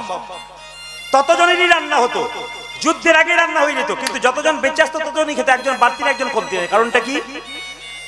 আজকে যুদ্ধ আর একদিন আগে কৃষ্ণ এক থালা বাদাম নিয়ে, উরুপির রাজা এক থালা বাদাম নিয়ে কৃষ্ণের কাছে যেত, যতগুলো বাদাম কৃষ্ণ খেত ততগুলো পরের দিনে কুরুক্ষেত্রের যুদ্ধে মারা যেত, ততগুলো রান্না বাদ দিয়ে বাকিদের রান্না করা হতো। কেমন হিসাব দেখুন। এই জন্য আপনাদের কাছে বলতে চাই, আপনার তত্ত্ব শুনছেন, একটু মন দিয়ে শুনে নিন। আস্তে আস্তে ছেলেটা বড় হলো, রামনবমী এলো। আগামীতে রামনবমী কবে সবাই শুনে নিন, বলুন ভগবান শ্রী রামচন্দ্র ভগবান কি, জোরে ভগবান শ্রী রামচন্দ্র ভগবান কি। আগামী 23শে চৈত্র রামনবমী। আমি আপনাদের বলতে চাই যে যেখানে বসে আছেন, আগামী রামনবমীর দিনে প্রত্যেকটি মা, প্রত্যেকটি বাবা, প্রত্যেকটি ভাইয়ের কাছে প্রদীপ পালের নিবেদন রইল। এ শুধু আজকের কথা নয়, যুগ যুগ ধরে চলছে। রামচন্দ্রকে পঞ্চামৃত দিয়ে স্নান করবেন। বাড়িতে রামের ছবি থাকলে, যদি রাম মর্যাদা পুরুষোত্তম রামের কৃপা আপনারা পেতে চান, তবে আপনারা চৈত্র মাসের 23 তারিখে রামনবমী আসছে, ওই দিন সকালবেলায় স্নান করবেন। কি বাবারা কি মায়েরা, একবারে প্রভাতে স্নান করবেন। নতুন বস্ত্র পরতে পারলে ভালো, যদি কারো না থাকে আপনি ধোয়া বস্ত্র পরবেন। পঞ্চামৃত দিয়ে, রামের মূর্তি থাকুক বা রামের ছবি থাকুক, আপনি ঘি, দুধ, দই, চিনি, জল দিয়ে আপনি কি করবেন, রামচন্দ্রকে স্নান করাবেন।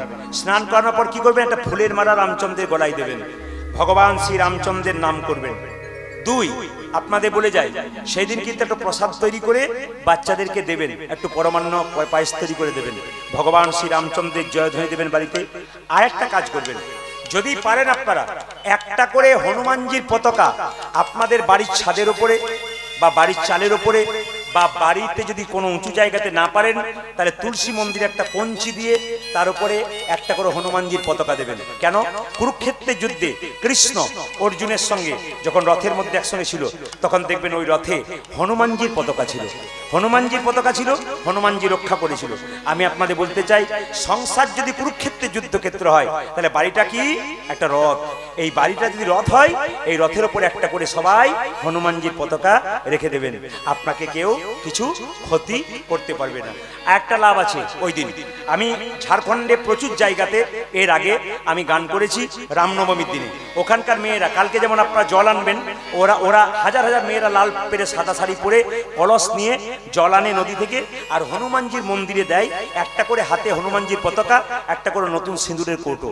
বলবেন কি করে, না হনুমানজির ছবি যদি আপনাদের বাড়িতে থাকে বা হনুমানজির মূর্তি যদি পাশাপাশি কোথাও থাকে, তাহলে আগামী চৈত্র মাসের 23 তারিখে রামনবমীর দিনে মায়েরা সিঁদুরের কৌটো থেকে সিঁদুর নিয়ে হনুমানজির চরণে দিন। কেন, হনুমানজির চরণে যদি কেউ সিঁদুর দিতে পারে, তার সিঁদুর দীর্ঘায়ু হয়, তার সিঁদুরের আশীর্বাদ হয়।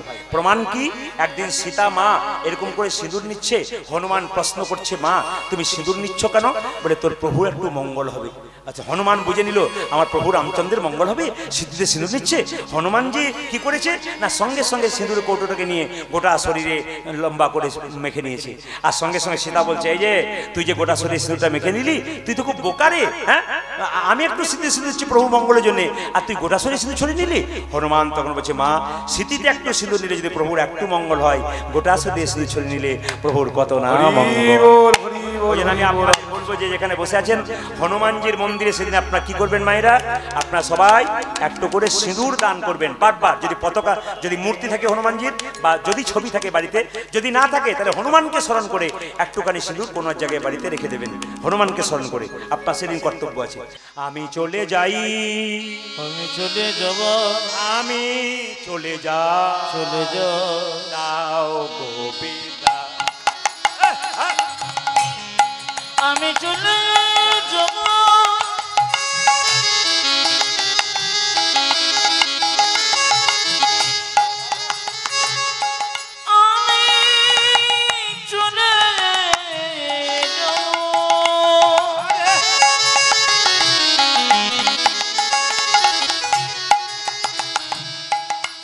আমি চলে যাব,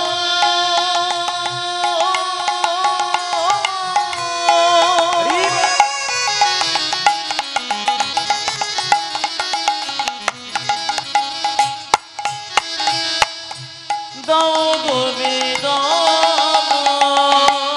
আমি চলে যাই, আমি চলে যাই, যাও গোপিকা, আজি আমি চলি